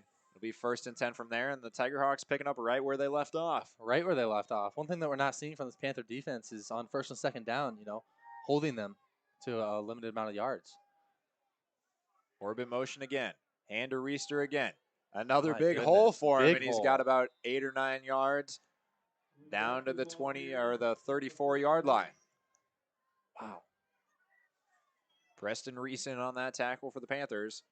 They'll give him 8, I believe. It'll be 2nd and 2 for the Tiger Hawks.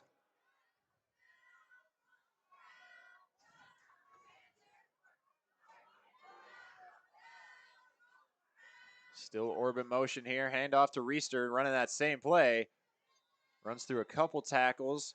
He's tackled just short of that 1st down, I believe. Or just at it. Rylan Cooper in on that tackle. We'll spot it at the 32-yard line. Officials taking a look here. They're going to give him the 1st down.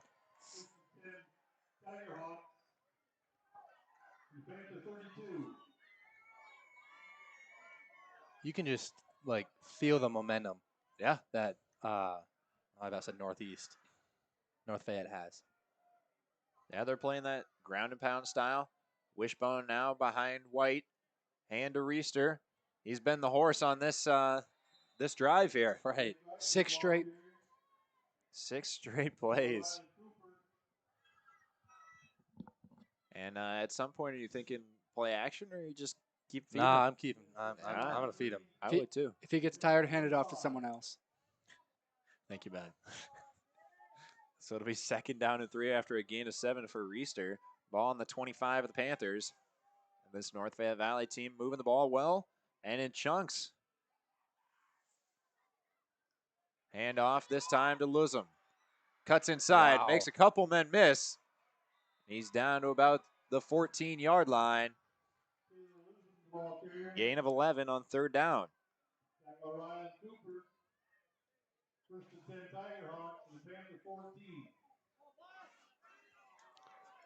So it'll be 1st and 10 Tiger Hawks.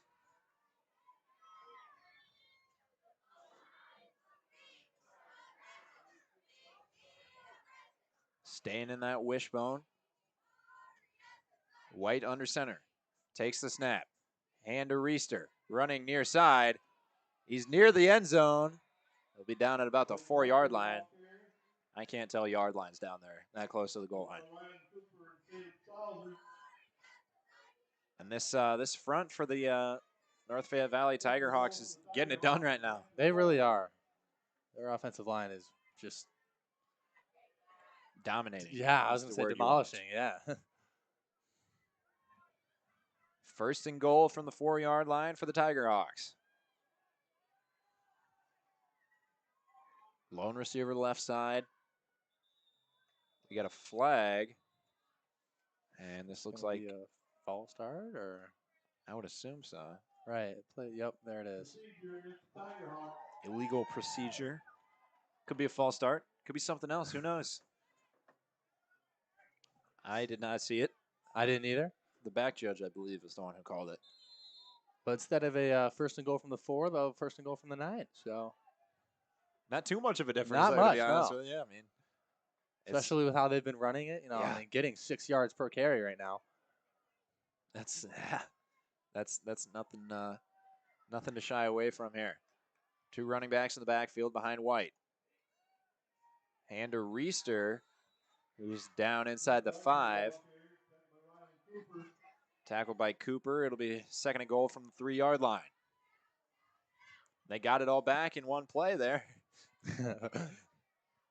Gain of 6 for Reister. This North Fayette Valley team, they'll just ground and pound, and they can take all the wind out of your sails. Their long drive capped off by a touchdown here. Wishbone now behind White. Takes the snap. Hand to Reister. Near side at the goal line, and he's in for a North Fayette Valley touchdown. Tiger Hawks start off just where they left off. Exactly where they left off. Wow. Got to give Reister- credit to that offensive line. Yeah, Yes. honestly. They're moving men. They're They are moving men. It's not even like it's the offensive line, but it's also their receivers. They're blocking well.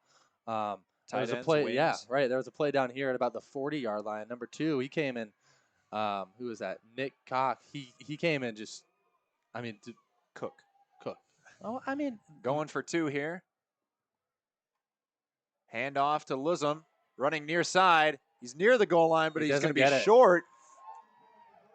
So it's only a 5-point game.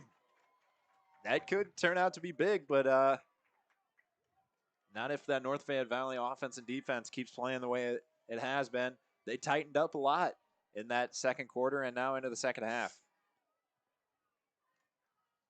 Nothing to say? Okay. I was gonna say for Monticello, you've got to do something on this drive right now. God dang it, I keep wanting to say Northeast. North Fayette, they've got all of the momentum. They all really of do. it. And so on offense, you score here, it's huge. Well, even if it's a field goal, Castillo can make field goals. I think a field goal would still be fine, but a touchdown would be huge. Yeah, it really would. It would. You really need to. What was I going to say? You need to get something going and just not give North Fayette Valley the momentum, especially with that great run offense that they have. Right, and in that first drive coming out of halftime, they take 5 minutes off the clock. Just keeping with like their average drive time. It seems like every time they're taking 5 to 6 minutes off. Time of possession. I know we've said it. I know last week, you and Graham might have mentioned it. The time of possession. Yeah, it wins games. It really does. It's a. Even in the NFL, time of possession will win you games. Right, it really will. So the Tiger Hawks cap off a opening possession drive here to start the second half. And they kick it off now. Deep kick that'll slide out of bounds. And we'll see what Coach Wilson wants to do. So is he going to go for a re-kick or? Yep, they're going to re-kick it. Okay. Moving back. They would get it re-kick. at the 35, right? Or is it the 40? I think it's the 35. I thought so as well. But I also thought it used to be the 40. I have no idea. Me neither. I just kicked it, to be honest with you. Tried not to kick it out of bounds. Yeah, I was going to say, they didn't move the tee back at all.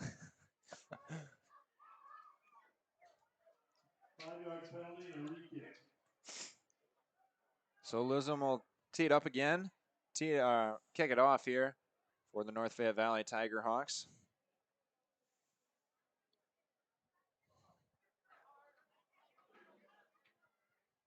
As they get set.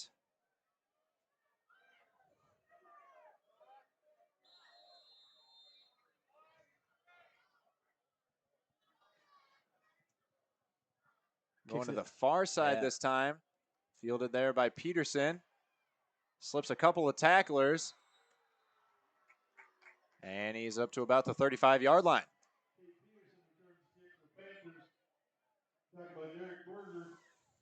So right about where they would have got it. Yeah. Well, the 36. An extra yard. You never know. Oh, they'll give him 2, 37. So the Panthers take over for their first possession. Hand off to Rylan Cooper, running near he side, slips. slips down after a short gain of just 2 yards.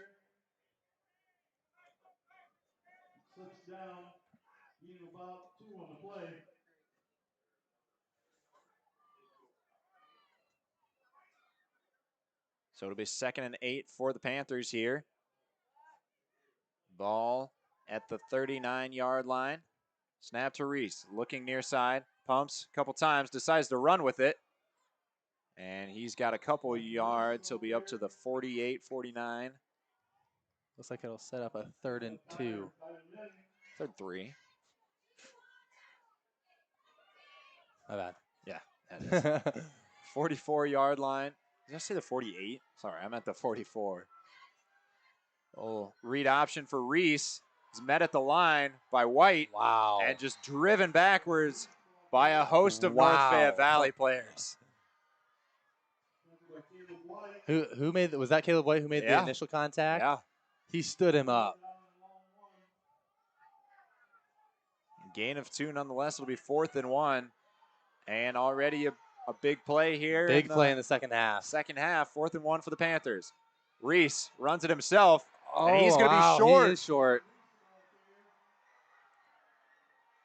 North Fayette Valley exploding on the sideline. A great defensive play. And we'll have a Chain measurement? Is that yeah. I think this is going to be well short. I don't know where I they marked agree. the ball. I think this is very short. Either way. It's going to be short by about like a yard. I thought it was a yard, yeah. And we're going to see the sideline explode again.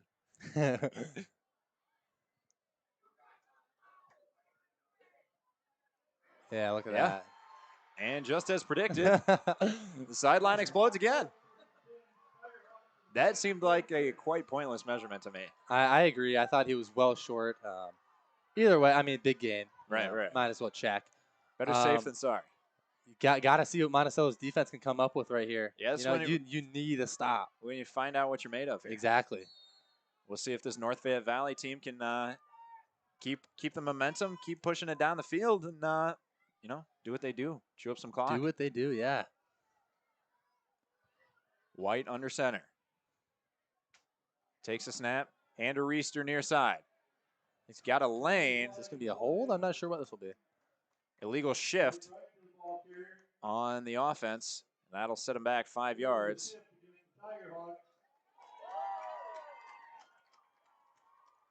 So it'll be 1st and 15. I mean, I didn't see I have it no at idea all. what that was. I didn't see Nonetheless, anybody shift. Right, me neither. Either way, it'll be 1st and 15 coming up for the Tiger Hawks. Yeah, and this will be this is one you need to get if you're the Panthers. Behind the For sticks sure, already. for sure. Do not allow a 6-yard run here on 1st down, you know? Right, and if you're the Tiger Hawks, you're playing for 3 or 4 down territory. You only need 3 or 4 here. Right. Snap to White. Fakes the handoff to Reister. Has some running room near side. He's still My on his goodness. feet. Takes He's a whole pushing. horde to bring him down, and he's got a gain of about 7 yards. It'll be 2nd down and 8. Wow. Caleb Sauser made that initial hit.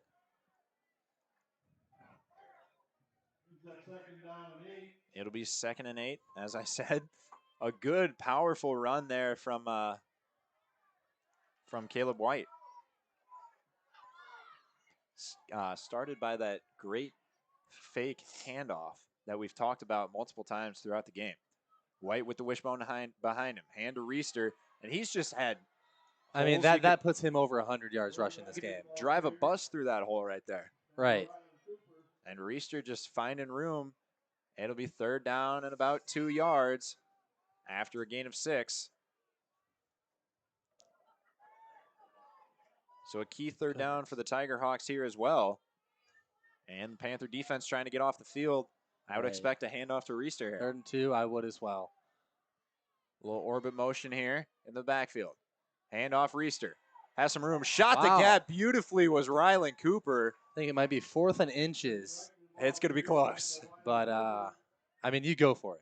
I think you're going for it. They're going to You- stop for a sure, measurement, I for believe. sure. They might give it to him. And we're going to stop for a measurement. This one I would measure. I agree. This one I would measure. Either way, I would go for it. Like if it is 4th down, it's 4th and inches. I mean, QB sneak it Yeah, like I said, North Fayette Valley not playing outside of themselves on that. at all. You get backed up, you're just run the ball. Right. You got some studs in Reister and White. And as we get the measurement, looks like it'll be a first down. It will be.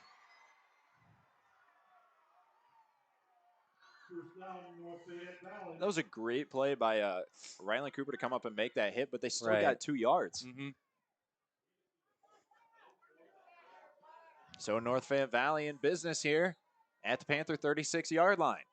Right. Every time they tackle Reister, you got to go for the legs. But when you do that, you're allowed, like, he can fall forward for 2 yards. Yeah, we talk about it every week, gang tackling, flying to that ball, and this North Fayette Valley team is doing a great job getting one-on-one matchups. And off to Reister again, and he's up the middle for about 3 or 4 yards. They'll give him 3, I believe, down to the 32, 33. They'll give him 4 yards there on that first down carry.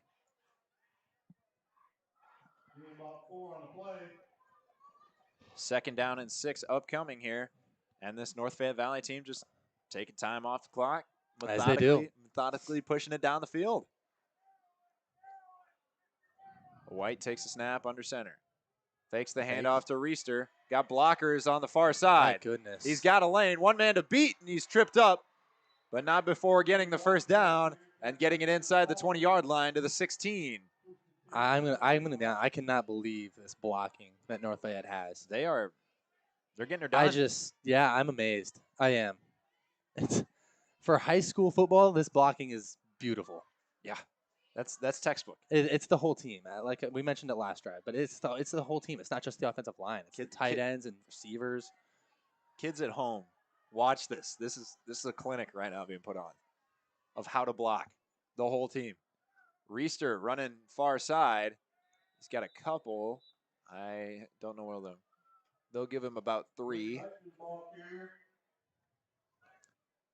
They'll give him 4 actually to be second down and 6. Castillo in on that tackle.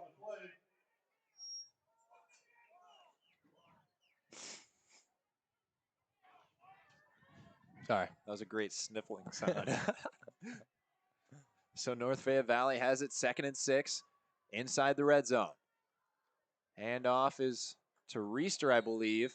There's the gang tackling right there. That's what you need. They stood him up at the line. Right. You need that every play though. Some subs here for the Panthers. 3rd and 6. Holding them right here would be huge. I think you're playing for 4 down territory. I agree. I agree. 3rd and 6. See, now this is a manageable. This is what you want to get every 3rd down is a 3rd and 6, 3rd and 7. Even a 3rd and 5. It doesn't matter. Just, not a 3rd and 2. Where he can fall forward and grab Exactly. it. 3rd down and 6 now for North Fayette Valley. Handoff is to Reister, who initially got nowhere, but his second effort got him a couple yards. He's down to the 10-yard line. It'll be 4th down and 4. Right. I mean, I go for it here. I think I'm going for it here. I think North Fayette Valley's going for it here. Right. And, I mean, this is huge for Okay, they changed it to 4th and 3. Either way, this is huge for Monticello. This 4th down is big. This is going to be a big play. Big play. In the turnout. We're already seeing key plays that could change the Right. tide of the game. Both sides getting loud. 4th and 3. Oh, snap. Wishbone formation. I knew they were going to do it. I knew. Oh, my goodness. Monticello jumps. And it'll be an offsides, and that'll give them an automatic first down. Literally about to say, watch the hard count. That would have been a good call. Yes. Wow. That's insane. That's you got to watch the ball. You got to watch the right there. That's a good call. My. So it'll be 1st and goal from about the 5-yard line. It should be half the distance because It was. They were on the 9. Yes, but they're inside the 5, not outside the 5. 1st and goal Fumble, A the fumble. snap, He and he's right recovers back it on again. it. Wow. So no gain.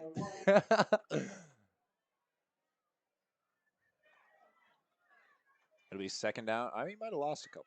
I can't tell. They still got him at the 5. Second down and 5. Oh, nope. Change it to 6. Second and 6 from the 6. Yeah, when it gets down to the goal line, we No go angles. by the scoreboard.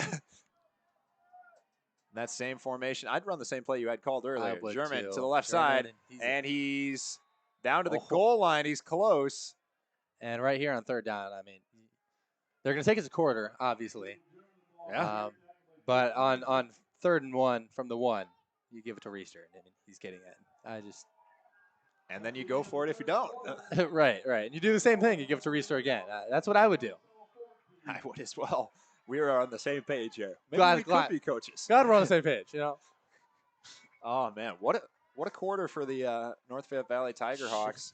They started where they had left off previously, and here we are with a great game on our hands. North Fayette Valley looking to cap off a big drive and push the score even further in their direction. Right. Monticello had the ball for a minute and a half in that 3rd quarter. Yeah. A minute and a half. Like I said, North Fayette Valley's been swallowing up the time. It's crazy. I mean, obviously, with a run-heavy offense, you expect time of possession to be out of hand. Right. But man, They were at North Fayette Valley's at four almost 5 minutes, and that's before this drive started. Yeah. So that's you can do the math yourself.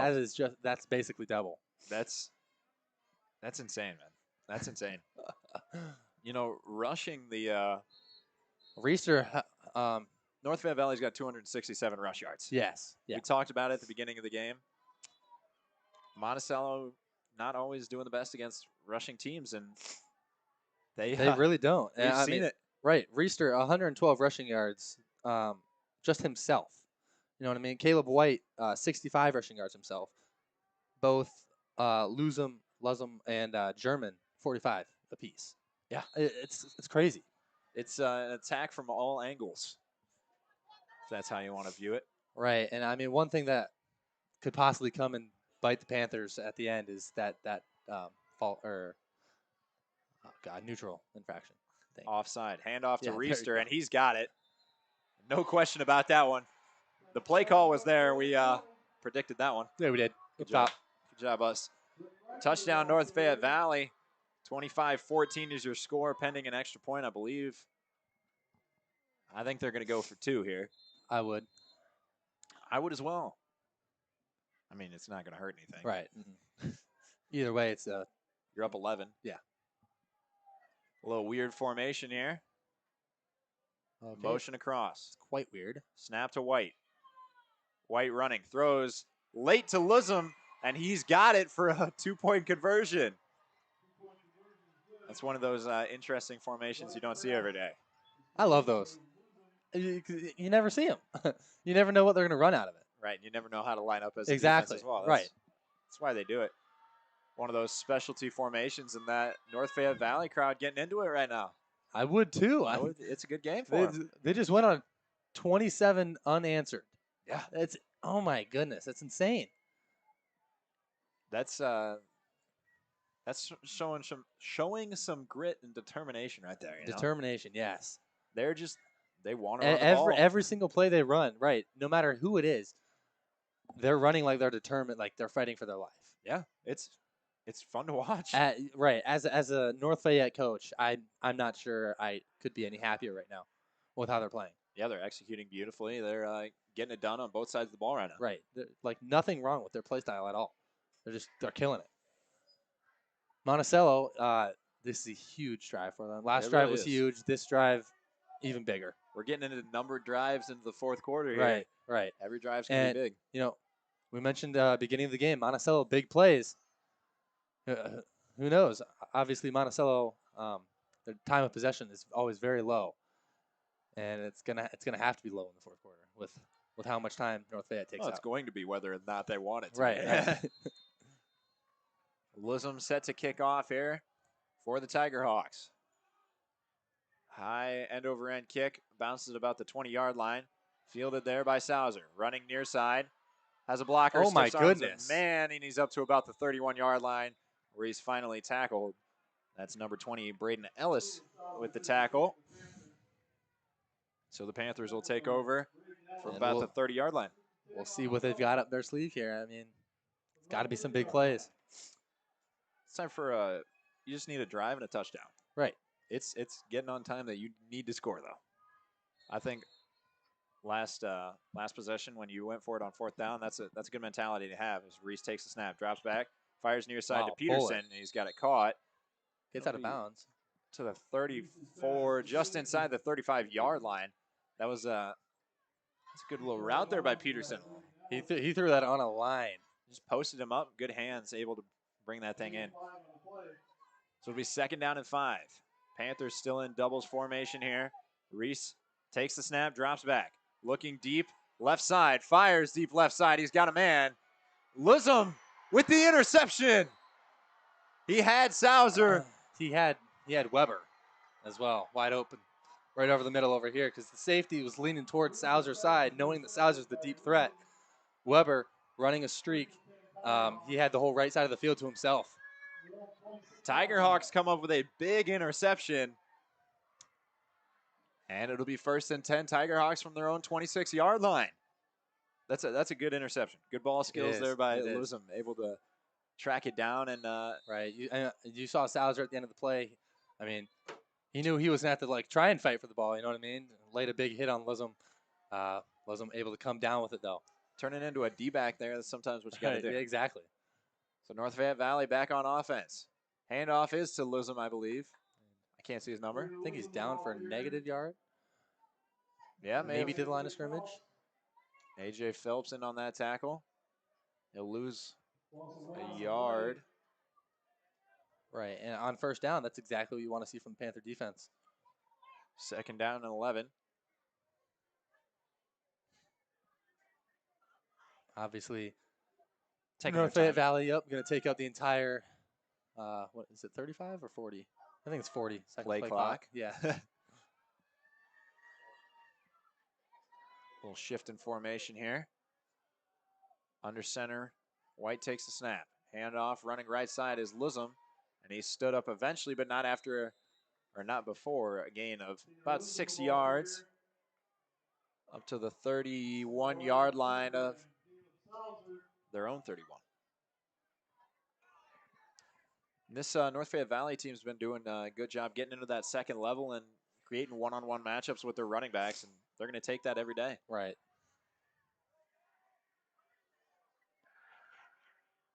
So as the Tiger Hawks huddle up, they'll break the huddle in their formation here. 1 receiver left, 1 receiver right, 2 running backs in the backfield. Motion across now, that's German. White under center, takes the snap. Hand off to Lism, but it's going to be an illegal shift, I believe. I think so as well. Or a false start, something of that nature. I don't know.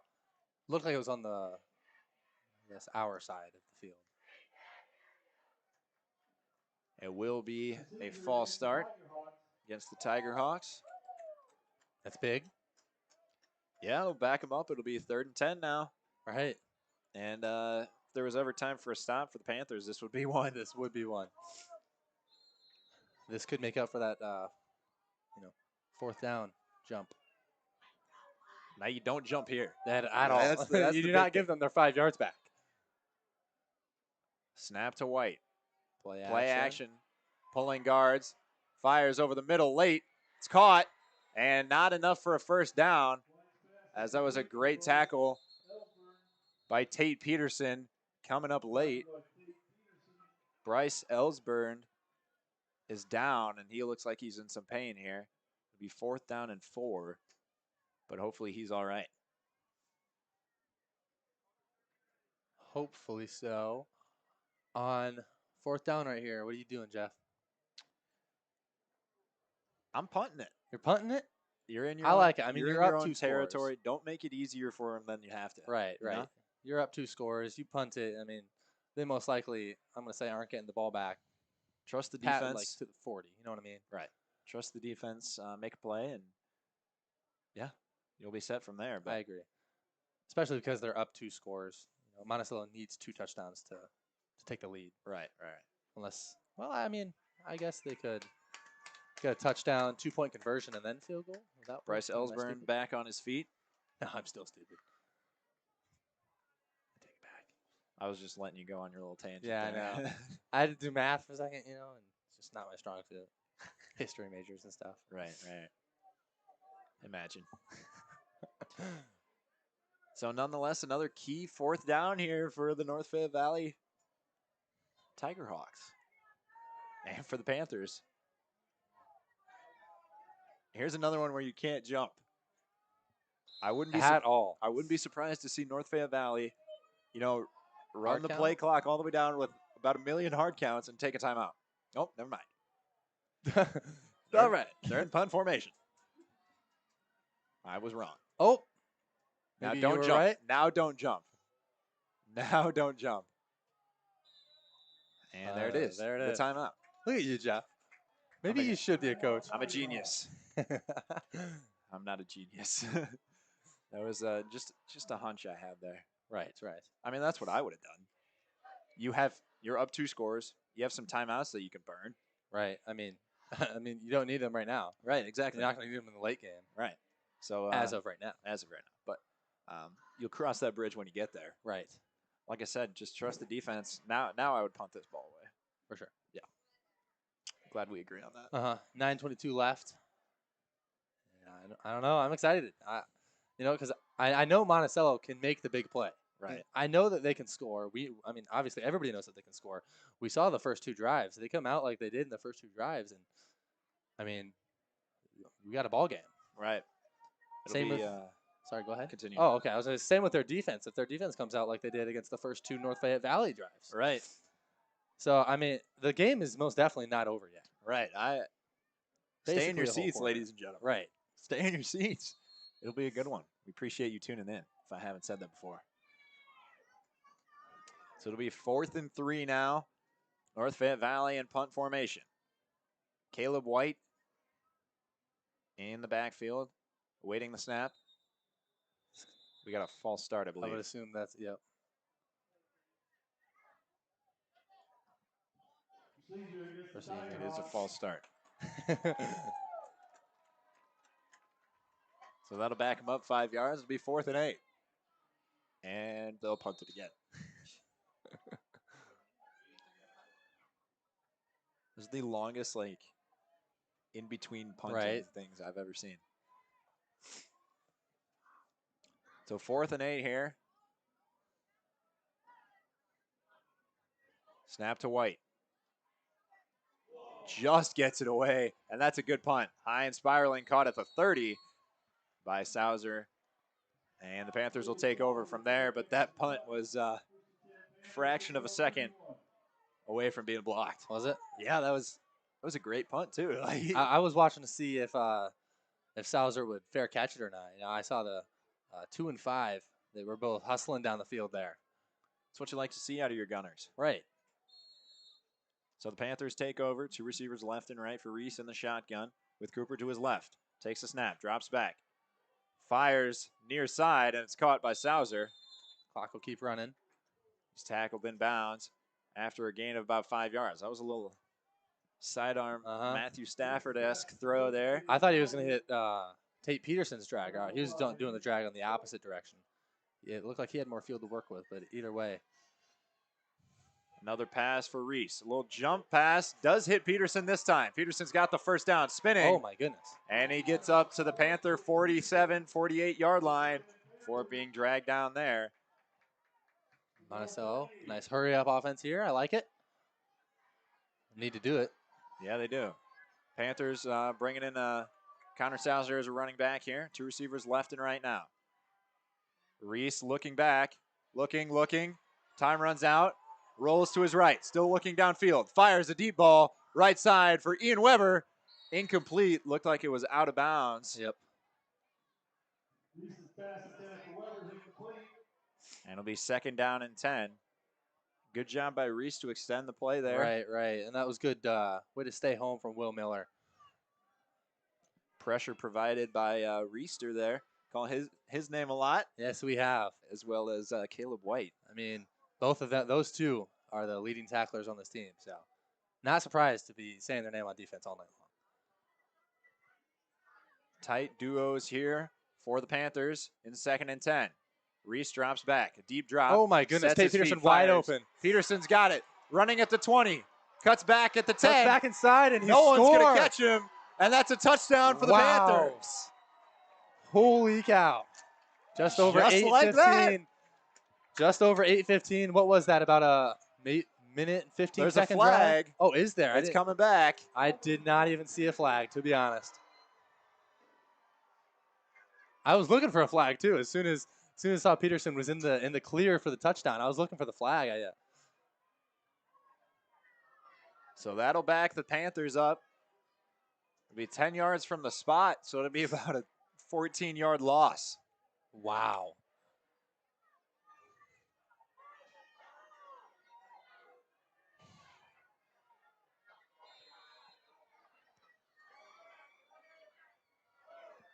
So a big swing. Wow. A big swing. And it'll be 2nd and 24 now for the Panthers. Backed up to their own 34. Almost where they started this drive. Yeah, just about. Reese takes a snap, drops back. Looking, fires over the middle. Caught by Sauser. And he's got a lot of those yards back. Yeah, he's got about 15 of those back. Wow. Into North Fayette Valley territory That's about at more the than that. 48-yard line. It'll be 3rd down and about a long 5, short 6. 3rd down and 6 here. Panthers get set. Reese takes the snap, drops back. Fires near side. Caught by Peterson. Peterson makes a move, and he's down at about the 40-yard line. That'll be enough for a 1st down. That'll be an 8-yard gain. Nick Cook in on that tackle. The Panthers able to convert.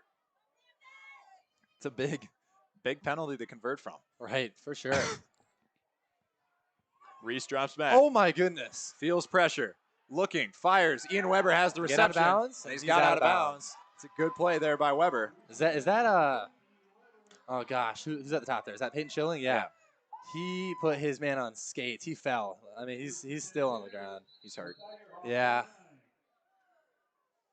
He had a nice double move there.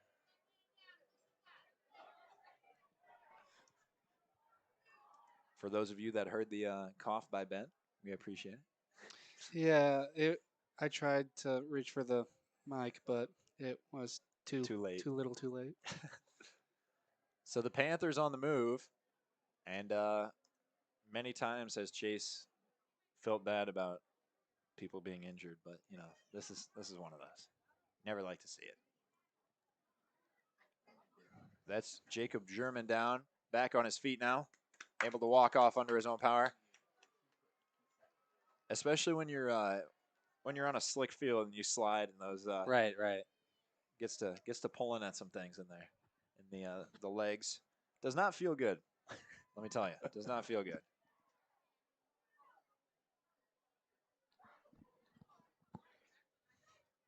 So Monticello just over 7.5 left here. I mean, still pushing down the field. You know, still marching.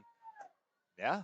That would have been huge though to have that touchdown at the 8:15 mark. You know, I mean, just because we know North Fayette, they'll take time off the clock. Right. know? You got to leave yourself time to You have to leave yourself get time. a stop and score.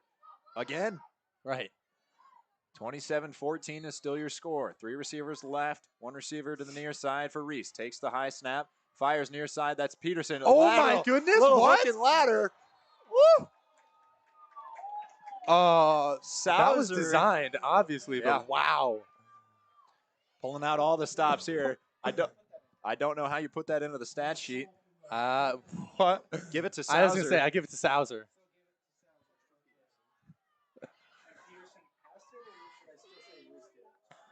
Oh, we'll have a flag here. Either way, tackled at the line of scrimmage. Is this going to be a hold? So it'll be a false start. Okay. We didn't cancel the play, though. But, all right. Usually you blow the play dead. Right. That's why I thought it was a hold. Right. We've seen a lot of those. A lot of those, They yeah. let go. That's usually a characteristic of the old false start. Nonetheless, 1st and 15. Right, all right. Two receivers left and right for Reese. Takes a snap, drops back. Fires, gets hit as he throws. A little too deep there for Peterson.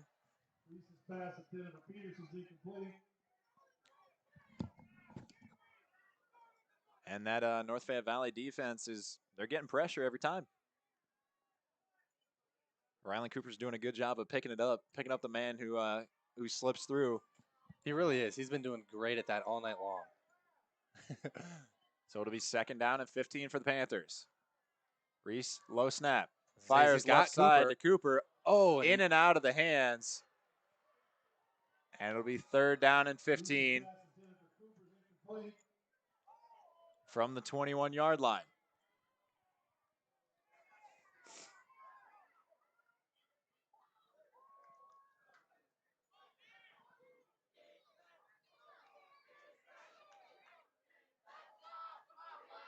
You play for 4 downs. Right. I was just about to say, I'm wondering what we're going to see from the Panthers. You know what I mean? Right. 7 minutes on the money here left to play in this game. It's been an exciting matchup and will be an exciting conclusion as Reese set to take the snap here. 3rd down. Fires far side.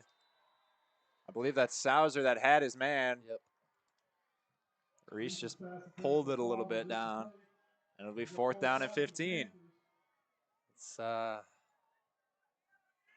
see what the Panthers can come up with here. I mean, this is the 4th down. This is the fourth down, yes. You might get a couple other chances, but 2 other 4th downs, but this is the 4th down of the game. 4th and 15. 21-yard line. With here. Reese takes the snap, drops back, fires, near side, too high, and incomplete. And it'll be a turnover on downs.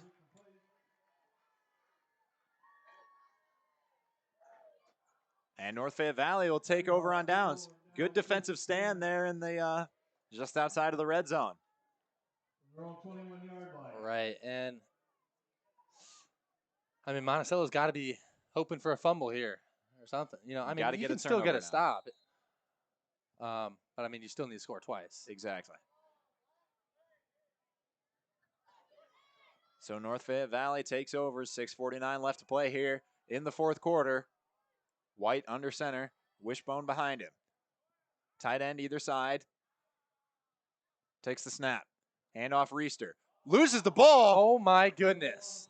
I think North Fayette Valley got it. I don't know how they got it, but I'm pretty sure they got it. They've recovered all 4 fumbles that they have had tonight. All 4 of them. Dude, that one like rolled directly towards like 3 Panthers as well. I have no clue how North Fayette Valley got that. It'll be 2nd and 6 at the 25-yard line. Wow. 4 fumbles, and they've gotten them all. Yeah. You don't see that very often. Yeah. Wow. So 2nd down and 6. North Fayette Valley going to take their time there.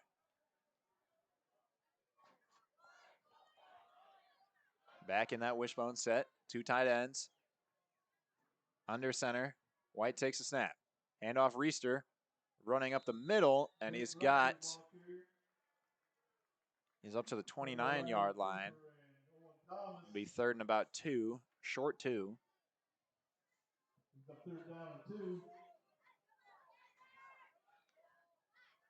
So a big 3rd down here for the Panthers. Both defenses, they're getting them into 3rd and 4th downs. And neither team relenting at the moment. Is that a word? Yes. Relenting? Yes. Okay. May have used it quite wrong, but I know I've heard of it. hand off to Reister. He's got enough for a 1st down and then some. He's got about 5 yards. He's up to the 35-yard line. They'll give him the 34. 5:15 to play here. North Fayette Valley taking the time off the clock as they've been doing all game. I'm excited to see that time of possession at the end of the game. It's going to be I'm insane. sure it's double the Panthers. Oh, it was in the 3rd right, quarter. Right, yeah. It was like a minute off from being doubled, if that. North Fayette Valley Heads to the line of scrimmage here. White in shotgun. Lism to his left. Takes a snap. Hand to Lism. Running far side. He's got a gap. Wow. And there's a flag out, but Lism's running free. There's 3 flags out. He's going to be He's brought down down at the at about the 1-yard 1. line. He'll be down at the 1-yard line. Either way, flags back at about the 40. What is that? 45. I was 46? going to say I don't know if they're Yeah. going to call that hold. I I certainly was thought going to it say was. the same thing. But either way, there it is. That was a late call, but I mean it was from the back judge. Back judge He threw that launched. thing. Once the first that one flag. got it, they all started throwing it. But Either way, I agree. I thought that was quite a hold.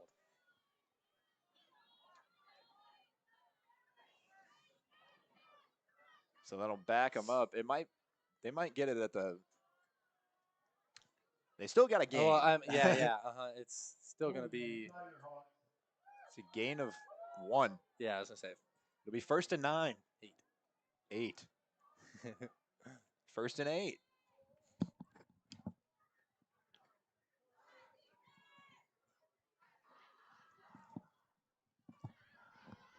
So the Tiger Hawks set to the line of scrimmage now. White in shotgun, takes the snap. Running that same play. Keeps it this time, runs up the middle. And he's got about 4 yards, 5 yards before he's tackled. Caleb Sauser with that tackle.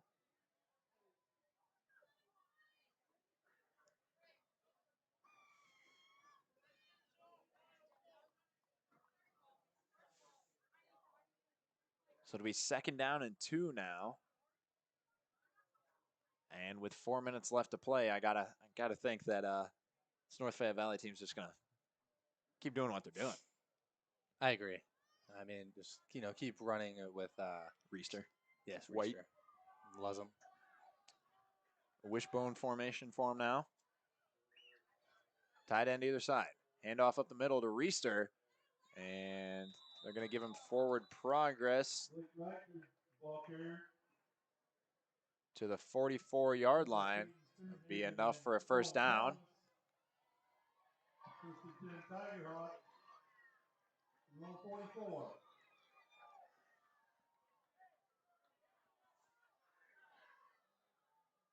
I mean, that's just been the story of the game. It really has. Converting on key downs and Right? It seems like every play is a 3rd down conversion. You know what I Right. mean? Not Right. every play, but you know what I mean. I do know what you mean. Team has run the ball extremely well all night long. Snap to White. Fakes the handoff to Reister. Running near side. Flag is out. And a tackle there by Caleb Sauser. Looks like there also could have been a block in the back by number 2 there.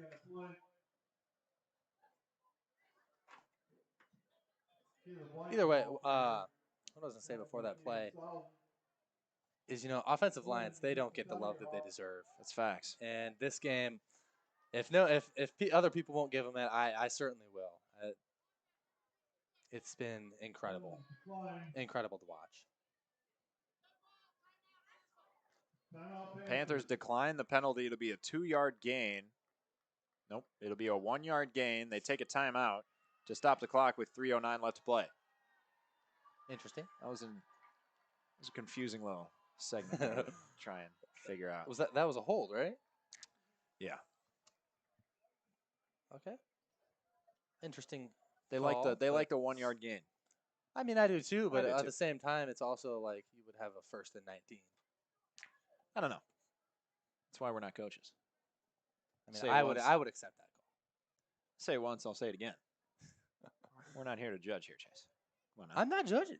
I'm just saying what I would do. I know you are. So 3:09 left to play. 27-14 is your score here.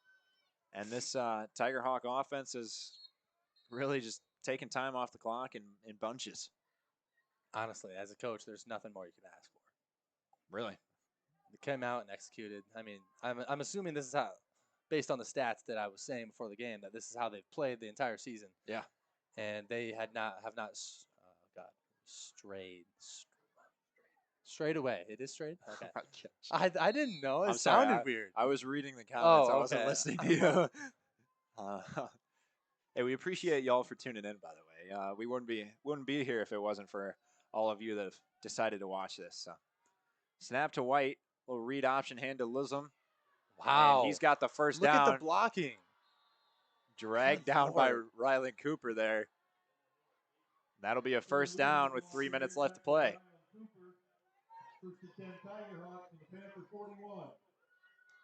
It's just amazing to watch. Yeah, this Tiger Hawk team is they set their mind. They wanted to be a running team, and they've been a running team as advertised. First and 10 now from the Panther 41-yard line. 2:41 left to play. White in the shotgun. He's got Lism to his right side. Snap to him. Designed QB run to the right. He's got some good blocking, and he's got about 5 yards. Timeout Panthers. It'll be a first down run of about 5 yards.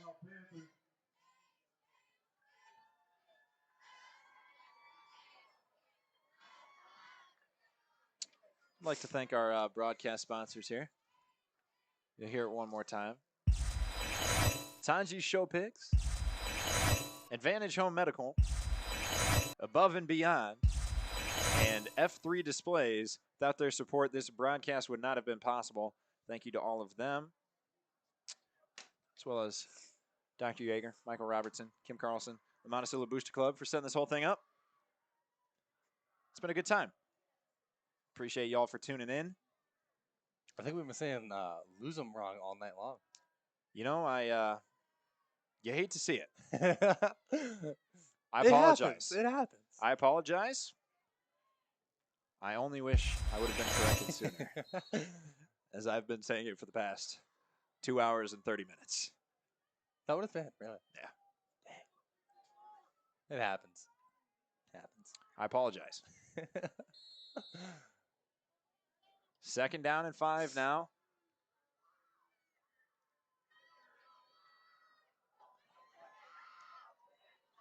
And the Tiger Hawks in the shotgun. Caleb White takes the snap. Design QB run to the right side, and he's tackled by Preston Reese. It'll be timeout Panthers here. It'll be third down and 4. And running out of stuff to talk about here. Monticello takes their last time out there. It's 2:24 left, and I mean, if North Fayette Valley gets the first down here, then I mean, it's over. Yeah. You can say so long and nothing left but the shouting and screaming. You know, this Tiger Hawk team has looked good. They were as advertised. Say it again, but you know, Panthers came out strong. Tiger Hawks able to Right, and I mean, it's not that the Panthers played bad offensively. I think they played good offense. I really do. Obviously, we can get you the stats at the end of the game, but I mean, Preston Reese throwing the ball very well tonight. Obviously, there were a couple, I think 2 1 yard, if that, overthrows to Caleb Sauser. There was the one to Preston Schilling on 2nd and 3 down Peyton. here that that's what it's, my bad. Peyton Schilling, that the ground caused the incompletion. You know, he had it and hit the ground really hard. I mean, it's just plays like that are unfortunate, but I mean, it happens. It's football. right. That's why we love it. Right. On any given night, you know. They're playing great football. It's just, I mean, on offense, North Fayette Valley just played better. Yeah. That's really what it is. Little read option for White here. He's in the clear. One man to beat, and Sauser drags him down at the 14. Nope, that's the 17-yard line. No, that's the 14. It's the 13. That is the 14. I should have stuck with my gut there. So it'll be first and 10 here for the Tiger Hawks. And that can, they'll just about do it. You can pretty much kneel this one out here. With 2 minutes left to play.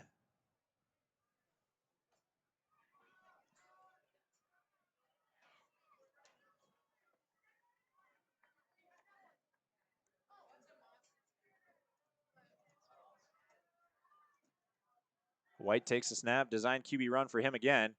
Slips up through a couple of tacklers, and he's down at about the 6-7 yard line.